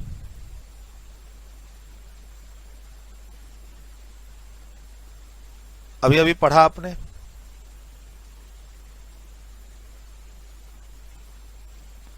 अभी अभी आपने 3 कैटेगरी पढ़ी है। ये रही कैटेगरी ए, 2 कोर्स हैं इसमें, प्री स्कूल और स्कूल। ये हो गई कैटेगरी बी और ये हो गई कैटेगरी सी। सर ये तीनों अगर सर्विस दे रहे हैं और एंट्रेंस फी ले रहे हैं,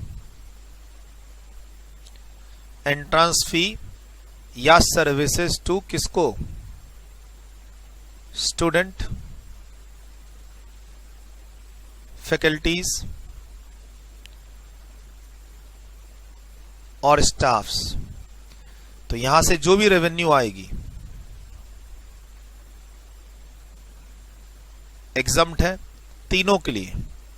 सर्विसेज बाय लिखा हुआ है, services by educational institutes, services provided by educational institutes to students, faculty, staff पैसे आएंगे, और या फिर एंट्रेंस फी, एंट्रेंस एग्जामिनेशन के पैसे आएंगे। सर जो भी रेवेन्यू फ्लो करेगा इन तीनों कैटेगरी में हम उस पर जीएसटी नहीं लगाएंगे। एक कैटेगरी ये हो गई। अब इधर से 5 सर्विसेज हैं, 1 2 3 4 5। इस एक में जो ऊपर आपने ये 5 सर्विसेज मैं ले रहा हूं। कौन? Educational institutes. ये इधर से ऐसे जा रही है, इनपुट सर्विस का काम करेगी। एक सर्विस इसमें कौन सी है? पहली वाली ट्रांसपोर्टेशन की। दूसरी सर्विस है कैटरिंग की। एकदम ये चार्ट ध्यान रखिएगा। तीसरी में वो 3 लोग थे, सिक्योरिटी, हाउसकीपिंग वाले। एक इसमें था वही एडमिशन एग्जाम वाला सर्विस मैंने आउटसोर्स कर दिया। और एक ये था ऑनलाइन सब्सक्रिप्शन। ठीक। अब आप सोचेंगे कि ये 5 सर्विसेज एजुकेशनल इंस्टीट्यूट्स लेगी तो एग्जम्प्ट कर देंगे, तो ऐसा नहीं है। अब ये क्या कहता है? ये जो पॉइंट कहता है मैं इसको अरेंज कर रहा हूं। एजुकेशनल इंस्टीट्यूट्स का डेफिनेशन में 3 लोग आ गए, राइट। ऊपर 5 पॉइंट हैं। ये 3 लाइन और 3 लाइन क्या कह रहा है मैं इसको चार्ट के थ्रू बताऊंगा। ठीक सर, ये 3 तरह के इंस्टीट्यूट हो गए, ये 5 तरह के इनपुट में सर्विस आ रहे हैं, लेकिन 5 इनपुट की सर्विसेज तीनों इंस्टीट्यूट के लिए एग्जम्प्ट नहीं है। कुछ क्लैरिफिकेशन यहां पर है जिसको मैं चार्ट के थ्रू समझाने की कोशिश करूंगा, मैच कर जाएगा। आप चाहो तो इसको पढ़ लो फिर से। अब तो क्लियर हो चुका।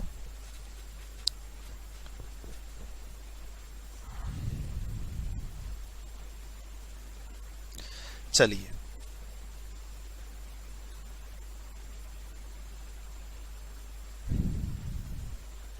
ये 3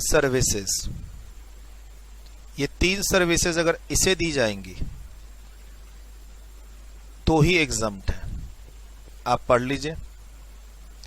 ये 3 सर्विसेज अगर प्री स्कूल और स्कूल वालों को दी जाएंगी तो ही एग्जम्प्ट है। अगर इसे दी गई तो टैक्सेबल है, इसे दी गई तो टैक्सेबल है। देख लीजिए क्या लिखा है। कहता है जो आइटम नंबर 1 2 3 है ऊपर, वो सर्विसेज एजुकेशनल इंस्टीट्यूट को दी जा रही है। नथिंग कंटेंट अप्लाई नहीं होगा 3.123 अगर ऐसे एजुकेशनल इंस्टीट्यूट को दी जा रही है जो अदर देन हो, इनसे अलग हो। तो प्री स्कूल और हायर स्कूल से अलग तो यही दोनों हुए ना नीचे वाले। कौन? जो रिकॉग्नाइज कोर्स करवा रहे हैं ग्रेजुएशन वाले, और जो वोकेशनल कोर्स करवा रहे हैं। साफ साफ लिखा ही है। उसके बाद फिर ऑनलाइन वाले के लिए बोला गया कि ऑनलाइन सर्विसेज जो है सिर्फ यहां पे एग्जम्प्ट है। इसमें ध्यान से देख लीजिए आप। Nothing content in 5th number item, online item of C. ये 5वां नंबर आइटम, ये वाला आइटम अप्लाई नहीं होगा उस इंस्टीट्यूट्स को जो प्री स्कूल हो, हायर सेकेंडरी वाला हो या वोकेशनल वाला हो। तो अल्टीमेटली बचा कौन? अगर आप ये वाली सर्विसेज न प्री और +2 वाले को अप्लाई करना चाहते ना वोकेशनल वाले को, तो बचा कौन? ये रिकॉग्नाइज्ड कोर्स वाला ही तो बचा। तो यहां एग्जम्प्ट है। एंड बाकी इसके लिए एग्जामिनेशन वाली चीज के लिए कोई कंडीशन नहीं है, तो मैं कह सकता हूं ये ऑलवेज एग्जम्प्ट है।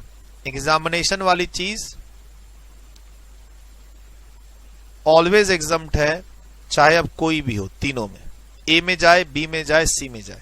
यानी एग्जामिनेशन वाली में कोई रेस्ट्रिक्शन नहीं है, नो रेस्ट्रिक्शन। लेकिन ऑनलाइन वाला अगर नीचे गया वोकेशनल कोर्स के लिए टैक्सेबल हो जाएगा।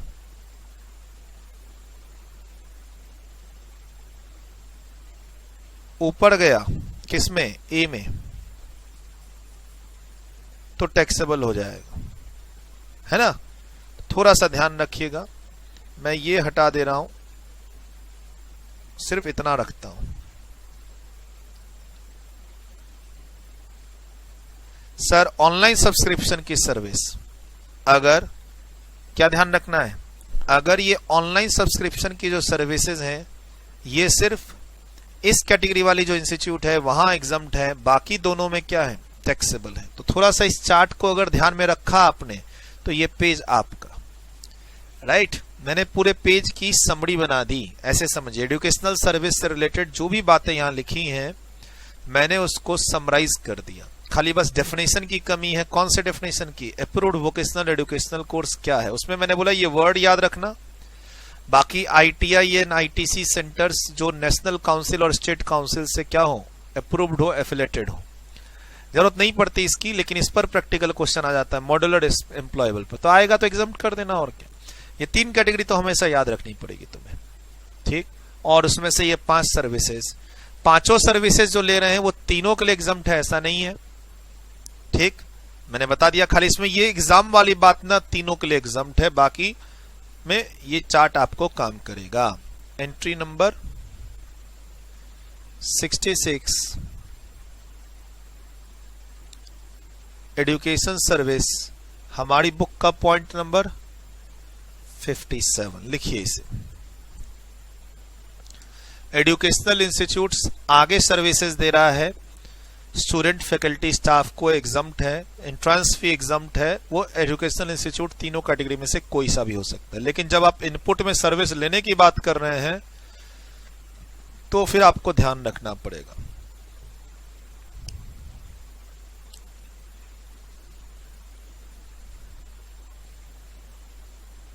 लिखिए इसे।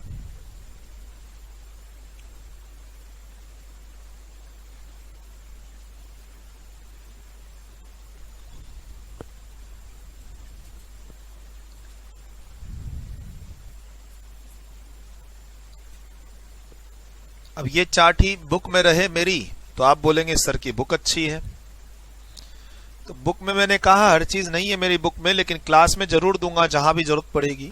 मैंने आपको पहले ही कहा है ये चीज कि मेरी GST की बुक में आपको दिखेगा नहीं short summary, chart notes etcetera, लेकिन मैं हर जगह कोशिश जरूर करूंगा देने की।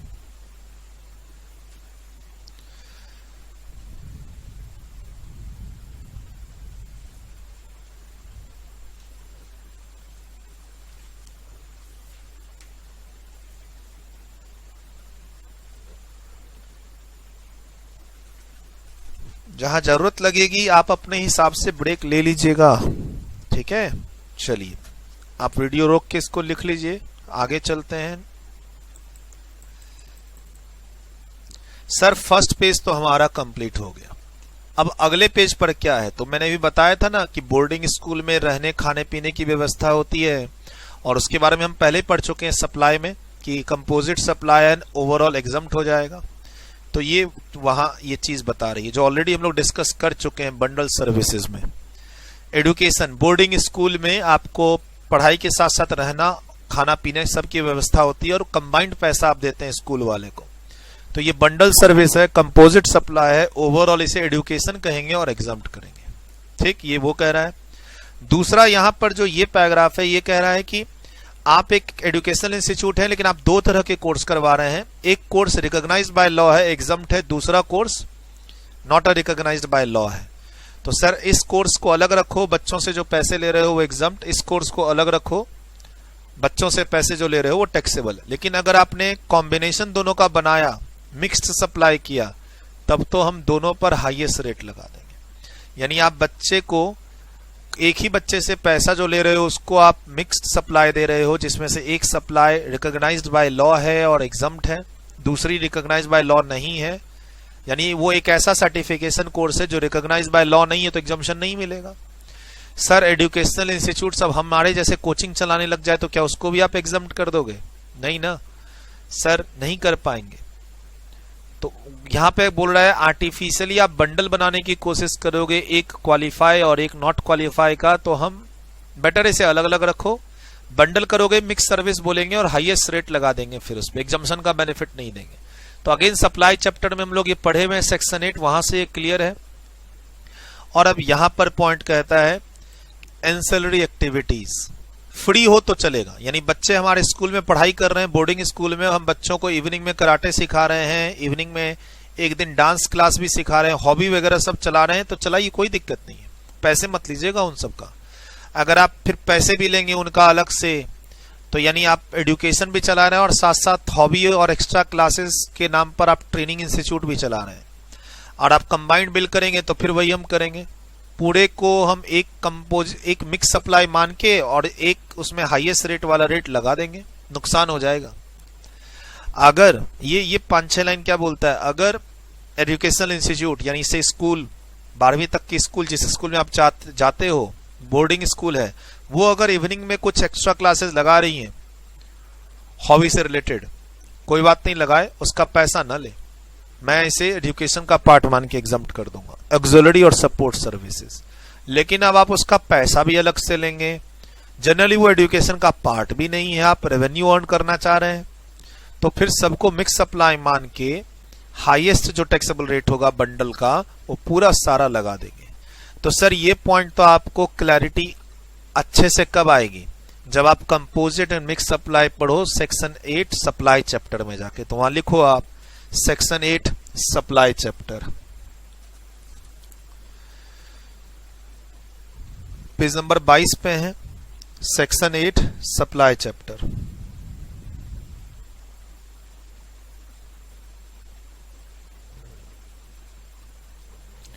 चलो सर, तो ये बात ऑलरेडी हम लोग पिछली क्लास में ना सप्लाई चैप्टर में वॉल्यूम 1 में काफी डिटेल्ड एक्सप्लेन कर चुके हैं, तो मैं फिर से इसमें नहीं जा रहा रीडिंग में। ये वाली लाइन पे भी मैंने समझा दिया आपको। सर एंसिलरी सपोर्ट सर्विस लेते हैं तो बिलिंग मत कीजिए, फ्री दीजिए, कोई दिक्कत नहीं, हम नेचुरली मान के एजुकेशन मान के एग्जम्प्ट कर देंगे। लेकिन आप एक्स्ट्रा बिलिंग करेंगे, अनरिकॉग्नाइज्ड कंपोनेंट को रिकॉग्नाइज्ड कंपोनेंट में मिक्स करेंगे, तो हम इसे मिक्स सप्लाई मान के हाईएस्ट रेट लगा देंगे सारे के सारे कंसिडरेशन में। सर कॉलेज का खुद का हॉस्टल है, मेस फैसिलिटी है, हम एग्जम्प्ट कर देंगे। थर्ड पार्टी को आउटसोर्स करेंगे, तो थर्ड पार्टी को आउटसोर्स करेंगे, अपना वाला एग्जम्प्ट है, थर्ड पार्टी को आउटसोर्स करेंगे तो टैक्सेबल है, ऐसा ही सर्कुलर कहता है। लेकिन उसके बाद एक क्लैरिफिकेशन अमेंडमेंट आ रखी है, क्या कि अगर हम कैटरिंग की सर्विसेज ये पहले नंबर वाले स्कूल को दे रहे हैं, प्री स्कूल और 12वीं तक वाले स्कूल को, तो एग्जम्पशन मिलेगा। तो जनरली कैटरिंग यानी मेस फैसिलिटी खुद का हो तो फुल एग्जम्प्ट है, आउटसोर्स अगर करोगे तो जनरली टैक्सेबल है। लेकिन फिर ये 3 लाइन क्या कहता है कि अगर प्री स्कूल का मेस फैसिलिटी आउटसोर्स किए हो, 12वीं तक की स्कूल में पढ़ाई हो रही है और उसकी मेस फैसिलिटी को आउटसोर्स किए हो, तो हम एग्जम्पशन दे देंगे। तो आप ना इस 4 लाइन को अकेले मत पढ़ना, इस 3 लाइन के साथ पढ़ना। एक लाइन यहां से लेकर यहां तक ड्रॉ करो, 4 और 3 7 लाइन पर एक लाइन साइड में ड्रॉ करो, साथ में पढ़ना। और कैटरिंग पहले डिस्कस कर चुके हैं, ऑनलाइन जर्नल्स के बारे में भी बता चुका, ठीक, सिर्फ वो बी वाली जो एजुकेशन इंस्टीट्यूट थी उसके लिए एग्जम्प्ट है। सर कभी कभी आप सुनते होंगे कैंपस सिलेक्शन हो रहा है, कभी कभी आप सुनते होंगे कैंपस सिलेक्शन हो रहा है, और IIM IIT इन सब के कैंपस हैं, बाहर की बड़ी बड़ी कंपनियां आ रही हैं, और जो लोग अब एग्जाम कॉलेज कंप्लीट करने वाले हैं उनको हायरिंग करेंगी वो, ठीक है। चौथे साल का एग्जाम देने से पहले ही कैंपस सिलेक्शन हो जाता है कि भैया एग्जाम दो, पास करो और हमारी कंपनी को ज्वाइन करो। ये जो कैंपस सिलेक्शन होता है, जो बाहर की बड़ी बड़ी कंपनियां आती हैं कॉलेज के प्रीमाइसेस में, तो कॉलेज वाले रुपया चार्ज करते हैं, ठीक है, ये ध्यान रखिएगा, कैंपस फी बोल के। सर ये जो मेरा मान लो ये IIM है, और IIM में इस बार 100 बच्चे क्वालिफाई करके निकलेंगे, तो अब ये IIM क्या करती है, बाहर की बड़ी बड़ी कंपनियों को कैंपस फी 10 लाख 12 लाख 15 लाख रुपया लेके इनको इनवाइट करती है कि देखिए हमारे यहाँ ये 100 फौलाद है, अगले 3 महीने में ये आपके लिए तैयार हो जाएंगे, इनका कॉलेज कंप्लीट है और ये बेस्ट है, कर लीजिए, आइए सेलेक्ट कर लीजिए। तो कंपनी देती है, कैंपस फी देती है कॉलेज को, क्यों, इतने सारे रिसोर्सेज जो हैं एम्प्लॉई, जिनको हम फ्यूचर एम्प्लॉय कह सकते हैं, इकट्ठे मिल जाते हैं, तो इंटरव्यू लेने में खर्चा कम पड़ता है। यही लोग बाहर चले गए तो हो सकता है मेरे पास आएंगे नहीं, टैलेंट कहीं और चला जाएगा, इससे अच्छा कहीं और कोई इसको ले, इससे अच्छा हम इसको एब्जॉर्ब कर लें। एम्प्लॉयर भागता है ऐसे कैंडिडेट पे, आप में तो ऐसी खूबी होनी चाहिए कि एम्प्लॉयर आपके पीछे भागे, है ना। सर तो ये कैंपस फी पर GST एग्जम्पशन नहीं है, बगल में बोल्ड करके लिखिए, no GST exemption on campus fee, जो हम रिक्रूटर्स कंपनियों से चार्ज करते हैं।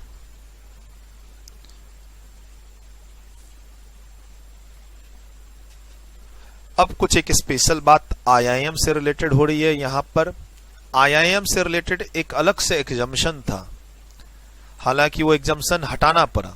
ये एंट्री नंबर 67 है नोटिफिकेशन का, नोटिफिकेशन का एंट्री नंबर 67 है। ये एग्जाम्शन विड्रॉ हो गया। क्यों सर?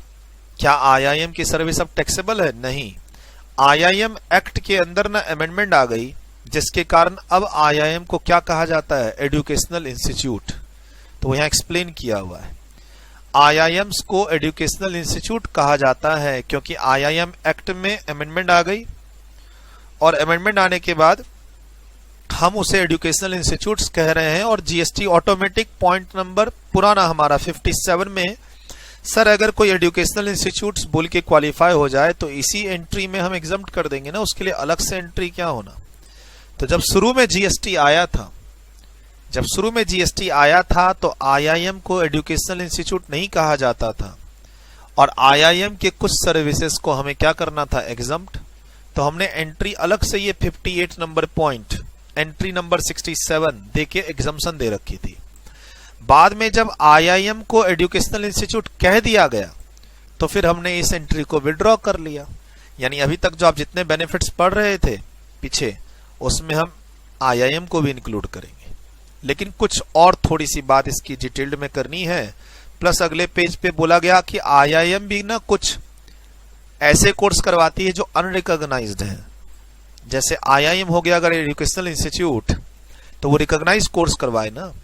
तो 1 year degree course, 2 years degree course, 5 years degree course are recognised. But ये आईआईएम वाले ना 3 मंथ्स का एग्जीक्यूटिव सर्टिफिकेशन प्रोग्राम, 6 मंथ्स का, 9 मंथ्स का, ऐसे छोटे छोटे ना शॉर्ट ड्यूरेशन वाले कोर्स बाहर वाले लोगों के लिए करवाते रहते हैं। For example I am a chartered accountant, हम लोगों के लिए भी है 2 लाख रुपया देंगे हम आईआईएम को, और कुछ क्लासेस और कुछ लेक्चर्स अटेंड करना होगा और एक एग्जाम पास करना होगा, हमें आईआईएम वाले सर्टिफिकेट दे देंगे। डिग्री में लिखने में थोड़ा सा दम रहेगा कि हमने आईआईएम से ये एग्जीक्यूटिव वाला कोर्स कर रखा है। तो गवर्नमेंट ने प्लेन पिछले पे से लेकर यहां तक पढ़ोगे तो प्लेन क्या है कि आईआईएम एजुकेशनल इंस्टीट्यूट है, और ये 1 साल और उससे ज्यादा वाले अगर कोर्स करवाए तो हम एग्जम्प्ट करेंगे। शॉर्ट टर्म, शॉर्ट ड्यूरेशन वाले कोर्स कराए 6 महीने, 3 महीने या 1 साल से नीचे वाले, तो हम उसे टैक्सेबल करेंगे क्योंकि they are not legally recognised course. तो ये अगले पेज तक निकल के आ रहा है, एक बार आप पढ़ लीजिए तो शायद यही बात क्लियर हो जाएगी आपको। वीडियो को रोकिए और ये जो कटी हुई बात है इसको, इस 4 लाइन को, इस 4 लाइन को, और अगले पेज पे जो ये बातें लिखी हैं इस सबको पढ़िए। 5-10 मिनट और लिया जाएगा आपका, फिर आज की क्लास फिनिश। चलिए क्या लिखा हुआ है पढ़ लें इसको एक बार। कटा हुआ क्या है, यानी एंट्री नंबर जो डिलीट हुई, एंट्री नंबर 67 आईआईएम से रिलेटेड एंट्री डिलीट कर दी गई। क्यों? क्योंकि अब अलग से एग्जाम्शन देने की कोई जरूरत नहीं थी, क्योंकि आईआईएम को अब एजुकेशनल इंस्टीट्यूट कहा जाता है। तो जो एंट्री पहले एग्जाम्शन में थी वो क्या थी? Service provide by IIM as a part of the guidelines of central government to their students by way of the following education programme. But again उस समय भी एग्जीक्यूटिव डेवलपमेंट प्रोग्राम टैक्सेबल ही होते थे, वही 6 महीने के, 3 महीने के, 9 महीने के, 1 साल के educational course. Sir executive development programmes यानी ये स्टूडेंट नहीं थे, जैसे मैंने अभी क्या कहा, मैं सीए हूं और 1 लाख रुपया 2 लाख रुपया आईआईएम में जाके दूंगा और एक सर्टिफिकेशन कोर्स करके निकल जाऊंगा। पार्टिसिपेंट्स, मान लो मैं कोई सर्टिफिकेशन कोर्स लॉन्च करता हूं 5 दिन का, और उसमें स्टूडेंट आते हैं 1500 रुपए देते हैं, वो कोर्स करके निकल जाते हैं, और एक मैं आपको पढ़ा रहा हूं रेगुलर पूरा बैच, फर्क है। तो सर अगर आईआईएम ये कोर्सेज चला रही हैं, ये वाले कोर्सेज 2 साल 5 साल वाले फेलो प्रोग्राम वाले, तो हम इसे एग्जम्प्ट करेंगे, लेकिन एग्जीक्यूटिव डेवलपमेंट प्रोग्राम को हम टैक्स करेंगे। अब इन सब की किसी की जरूरत नहीं है। आज के दिन क्या पोजीशन है सर? आईआईएम के जो शॉर्ट ड्यूरेशन कोर्स है 3 महीने, 6 महीने, 9 महीने वाले, वो टैक्सेबल है, और जो लॉन्ग ड्यूरेशन कोर्स है जिसकी अवधि ड्यूरेशन 1 साल और मोर वाली है, ध्यान रखिएगा एग्जाम के लिए, 1 साल और मोर वाले कोर्स लॉन्ग ड्यूरेशन कोर्स है आईआईएम के। आईआईएम रिकॉग्नाइज्ड इंस्टीट्यूट अब हो चुके एजुकेशनल इंस्टीट्यूट्स, इसका कोर्स रिकॉग्नाइज्ड बाय लॉ है, एग्जम्प्ट होगा। आज के दिन क्या पोजीशन है? बोला sir earlier service by IIM as given above were exempt. Above का मतलब है इस तरीके से पहले एग्जम्प्ट थी, लेकिन ये एग्जाम्शन एंट्री डिलीट कर दी गई, रिमूव कर दी गई 1/1/2019 से। However, under the amended position with effect from 1/1/2019, above exemption has been omitted. क्यों सर, क्या अब हम एग्जाम्शन नहीं देंगे? नहीं नहीं नहीं, ऐसा नहीं है। आईआईएम को अब एजुकेशनल इंस्टीट्यूट कहा जाता है और वो पॉइंट नंबर 57, यहां करेक्शन कीजिए, 57 में कवर हो जा रही है। अब ये जो कटा है तो यहां पर लिख लीजिए, this exemption is withdrawn from 1 जनवरी 2019। ये एग्जाम्शन हटा दिया गया।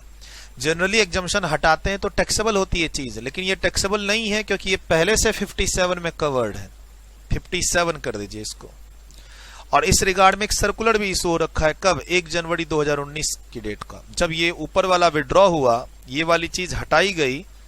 क्यों? क्योंकि अब आईआईएम एजुकेशनल इंस्टीट्यूट है। अब आप लोगों को कंफ्यूजन ना हो, इसलिए गवर्नमेंट ने एक सर्कुलर भी इशू कर दिया कि भाई 31 जनवरी से ही आईआईएम एजुकेशनल इंस्टीट्यूट में है।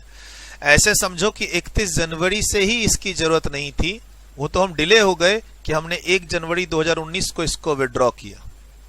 बोला सर मतलब कुछ दिनों के लिए, यानी पूरे 2018 ईयर के लिए दोनों एंट्री में आईएम कवर था। पिछला एग्जाम्पल 57 और ये 58, या एंट्री नंबर 67, 66 दोनों में कवर था। हाँ, दोनों में कवर था। सर याद रखना, अगर आपकी सर्विस 2 एग्जाम्शन एंट्री में कवर हो जाए तो मोस्ट बेनिफिशियल एग्जाम्शन आपको देंगे। आपकी कोई सर्विस है जो एग्जाम्शन लिस्ट के 2 जगह फॉल कर जाए 2 नंबर में, तो आपको जो सबसे फायदेमंद होगा वो बेनिफिट दे दिया जाएगा। तो ठीक है, गवर्नमेंट ने इसको लेट से विड्रॉ किया, ऑलमोस्ट 1 साल लेट से। अदरवाइज 31 जनवरी 2018 यानी ऑलमोस्ट 11 महीने पहले ही आईआईएम को एजुकेशनल इंस्टीट्यूट्स डिफाइन कर दिया गया था कि भाई तुम एजुकेशनल इंस्टीट्यूट हो और तुमको एग्जाम्शन का नोटिफिकेशन का बेनिफिट मिलेगा। कब से? 31 जनवरी से। 31 जनवरी से ही तुम किस नंबर का फायदा उठाओ? पिछला पॉइंट का, 57 का। यहां भी 57 करेक्शन कर लीजिएगा थोड़ा सा, मैंने कहा ही। अब सर अगले पेज पे क्या लिखा हुआ है? अगले पेज पे लिखा हुआ है वही कि आईआईएम के जो शॉर्ट ड्यूरेशन कोर्स होते हैं पार्टिसिपेंट्स के लिए, वो पार्टिसिपेंट्स होते हैं, कोर्स करते हैं, सर्टिफिकेट लेते हैं, निकल जाते हैं। They are not the students and they are also not doing recognised course. इसीलिए हम एग्जाम्शन नहीं देंगे, इसको टैक्स करेंगे। अच्छा, ये जरूरी नहीं कि एक से ही टैक्स हो, ये पहले से ही टैक्स हो रहा है। इसको हटा सकते हैं आप, एक्चुअली इसको हटा सकते हैं, इसकी जरूरत नहीं इस डेट की। क्यों सर? शॉर्ट ड्यूरेशन के एग्जीक्यूटिव प्रोग्राम वाले कोर्स तो पहले भी टैक्सेबल होते थे और अब भी टैक्सेबल ही हो रहे हैं, तो ये डेट की जरूरत नहीं है, ये डेट हटा दीजिए आप। मैं भी अपनी बुक में काट देता हूं, इस डेट से और उल्टा कंफ्यूजन होगी कि आपको लगेगा 1 जनवरी से पहले ये एग्जाम था। अब इसको मैंने एक चार्ट में आपके लिए कन्वर्ट कर दिया है, अभी पहले समझ लीजिए, उसके बाद लिखिएगा। सर 1 जुलाई 2017, सॉरी यहां 17 होगा, जब से जीएसटी आया 1 जुलाई 2017 से लेकर 30 जनवरी 2018 तक, तो आईआईएम के लिए कौन सा पॉइंट वैलिड था? 67। Entry number point number 58। IIM को हम पॉइंट नंबर 57 में नहीं ले जा सकते थे, एंट्री नंबर 66 में नहीं ले जा सकते थे, क्योंकि आईआईएम 30 जनवरी तक एजुकेशनल इंस्टीट्यूट नहीं था। उसके बाद आईआईएम एक्ट में अमेंडमेंट आया और जीएसटी में इसे एजुकेशनल इंस्टीट्यूट्स बोल के रिकॉग्नाइज कर लिया गया 31 जनवरी से। 31 जनवरी से 31 दिसंबर तक दोनों एंट्री में ये कवर हो रहा था, 67 में भी और 66 में भी। अब सुप्रीम कोर्ट यहां पर बोलता है, एससी सुप्रीम कोर्ट की जो बेनिफिशियल एंट्री होगी उसका हम बेनिफिट देंगे, यानी 1 साल और 1 साल से ज्यादा वाले कोर्स हमेशा हम एग्जम्प्ट करेंगे। And what is the position after 1 जन 2019? एंट्री नंबर 67 विड्रॉ कर लिया गया और ये एंट्री कंटिन्यू चल रही है। हिस्ट्री में अगर जाके मैं चार्ट कंपेयर करूं तो आज के दिन करंट पोजीशन क्या आपके एग्जाम के लिए? आईआईएम आर एजुकेशनल इंस्टीट्यूशंस, इसके जो भी सर्विसेज दी जा रही हैं, एजुकेशनल कोर्सेज दिए जा रहे हैं, रिकॉग्नाइज्ड हैं, स्टूडेंट्स को एग्जाम्प्ट है। लेकिन शॉर्ट ड्यूरेशंस के ट्रेनिंग और एग्जीक्यूटिव वाले कोर्स जो होते हैं उसको हम क्या करेंगे? टैक्सेबल करेंगे, आज के दिन जो पोजीशन है। अच्छा, ये एंट्री विड्रॉ हुई 67 वाली कब से? 1 जनवरी 2019 से। लेकिन आप एजुकेशनल इंस्टीट्यूट बन चुके थे कब से? 31 जनवरी से। तो ये 31 जनवरी 2018 से लेकर 31 दिसंबर 2018 तक ऑलमोस्ट 11 महीने आपके पास दोनों एंट्री का बेनिफिट था, पॉइंट नंबर 57, 58 दोनों का। And point number 57 is more beneficial, तो हम उसी को कंटिन्यू करेंगे। अब सर इतनी हिस्ट्री में तो आपसे जाके कुछ पूछेगा नहीं इंस्टीट्यूट, ये तो मैं बता रहा हूं, थोड़ा सा एक्स्ट्रा एनालाइज करवा रहा हूं आपको। तो करंट पोजीशन याद रखनी है, हिस्ट्री को छोड़ दीजिए, करंट पोजीशन याद रखनी है आपको अपने एग्जाम के लिए। डन। इसे अब वीडियो रोक के लिख लीजिए। इसके पहले वाला आप लिख चुके हैं, मैं दिखा दूं एक बार। इसके पहले क्या था, ये चार्ट था, ये आप लिख चुके हैं। ये चार्ट अभी मैंने बनाया आपके लिए। इसको वीडियो को रोक के लिखिए, मैं आगे थोड़ा बढ़ता हूं।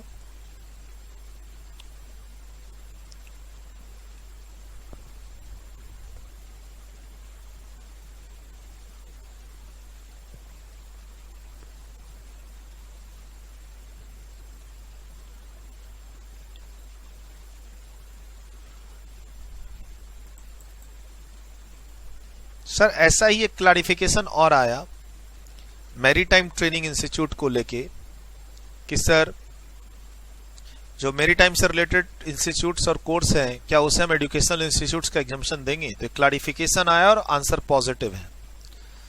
लास्ट, आज का लास्ट पॉइंट, इस क्लास का लास्ट पॉइंट। बाकी हम लोग पेज नंबर 25 से अगली क्लास में लेंगे। कहता है क्लैरिफिकेशन, एंट्री नंबर 66 यानी हमारा पॉइंट नंबर कौन सा, 57, राइट। एंट्री नंबर 66 यानी point number 57 of the exemption notification. अगर एजुकेशनल इंस्टीट्यूट सर्विस देती है तो वो एग्जम्प्ट है, और एजुकेशनल इंस्टीट्यूट में आता है रिकॉग्नाइज्ड बाय लॉ वाला कोर्स। तो इसी के संदर्भ में एक क्लैरिफिकेशन आई कि मैरीटाइम ट्रेनिंग इंस्टीट्यूट्स और उनके जो ट्रेनिंग कोर्सेज हैं जो अप्रूव्ड है डायरेक्टर जनरल ऑफ शिपिंग से, वो ड्यूली रिकॉग्नाइज्ड बाय सम एक्ट हैं, रीड विथ रूल्स। और इसीलिए हम मैरीटाइम ट्रेनिंग इंस्टीट्यूट को एजुकेशनल इंस्टीट्यूट्स कहते हुए उनके कोर्स को जीएसटी से क्या करते हैं, एग्जम्प्ट, क्योंकि आप एंट्री नंबर 66 की सारे कंडीशन फुलफिल कर रहे हैं। तो आंसर पॉजिटिव है। आपको ये बॉक्स में डाल दो, जैसे भी पिछले पेज पर आपको मैंने बोला था मॉड्यूलर स्किल्स एम्प्लॉयबल कोर्स को आप बॉक्स में डाल के याद रखना, मॉड्यूलर एम्प्लॉयबल स्किल कोर्स को, वैसे अब आप यहां पर इस नाम को याद रखना, किसको, मैरीटाइम ट्रेनिंग इंस्टीट्यूट्स जो ट्रेनिंग कोर्स करवा रही है, दैट इज एग्जम्प्ट। ठीक है।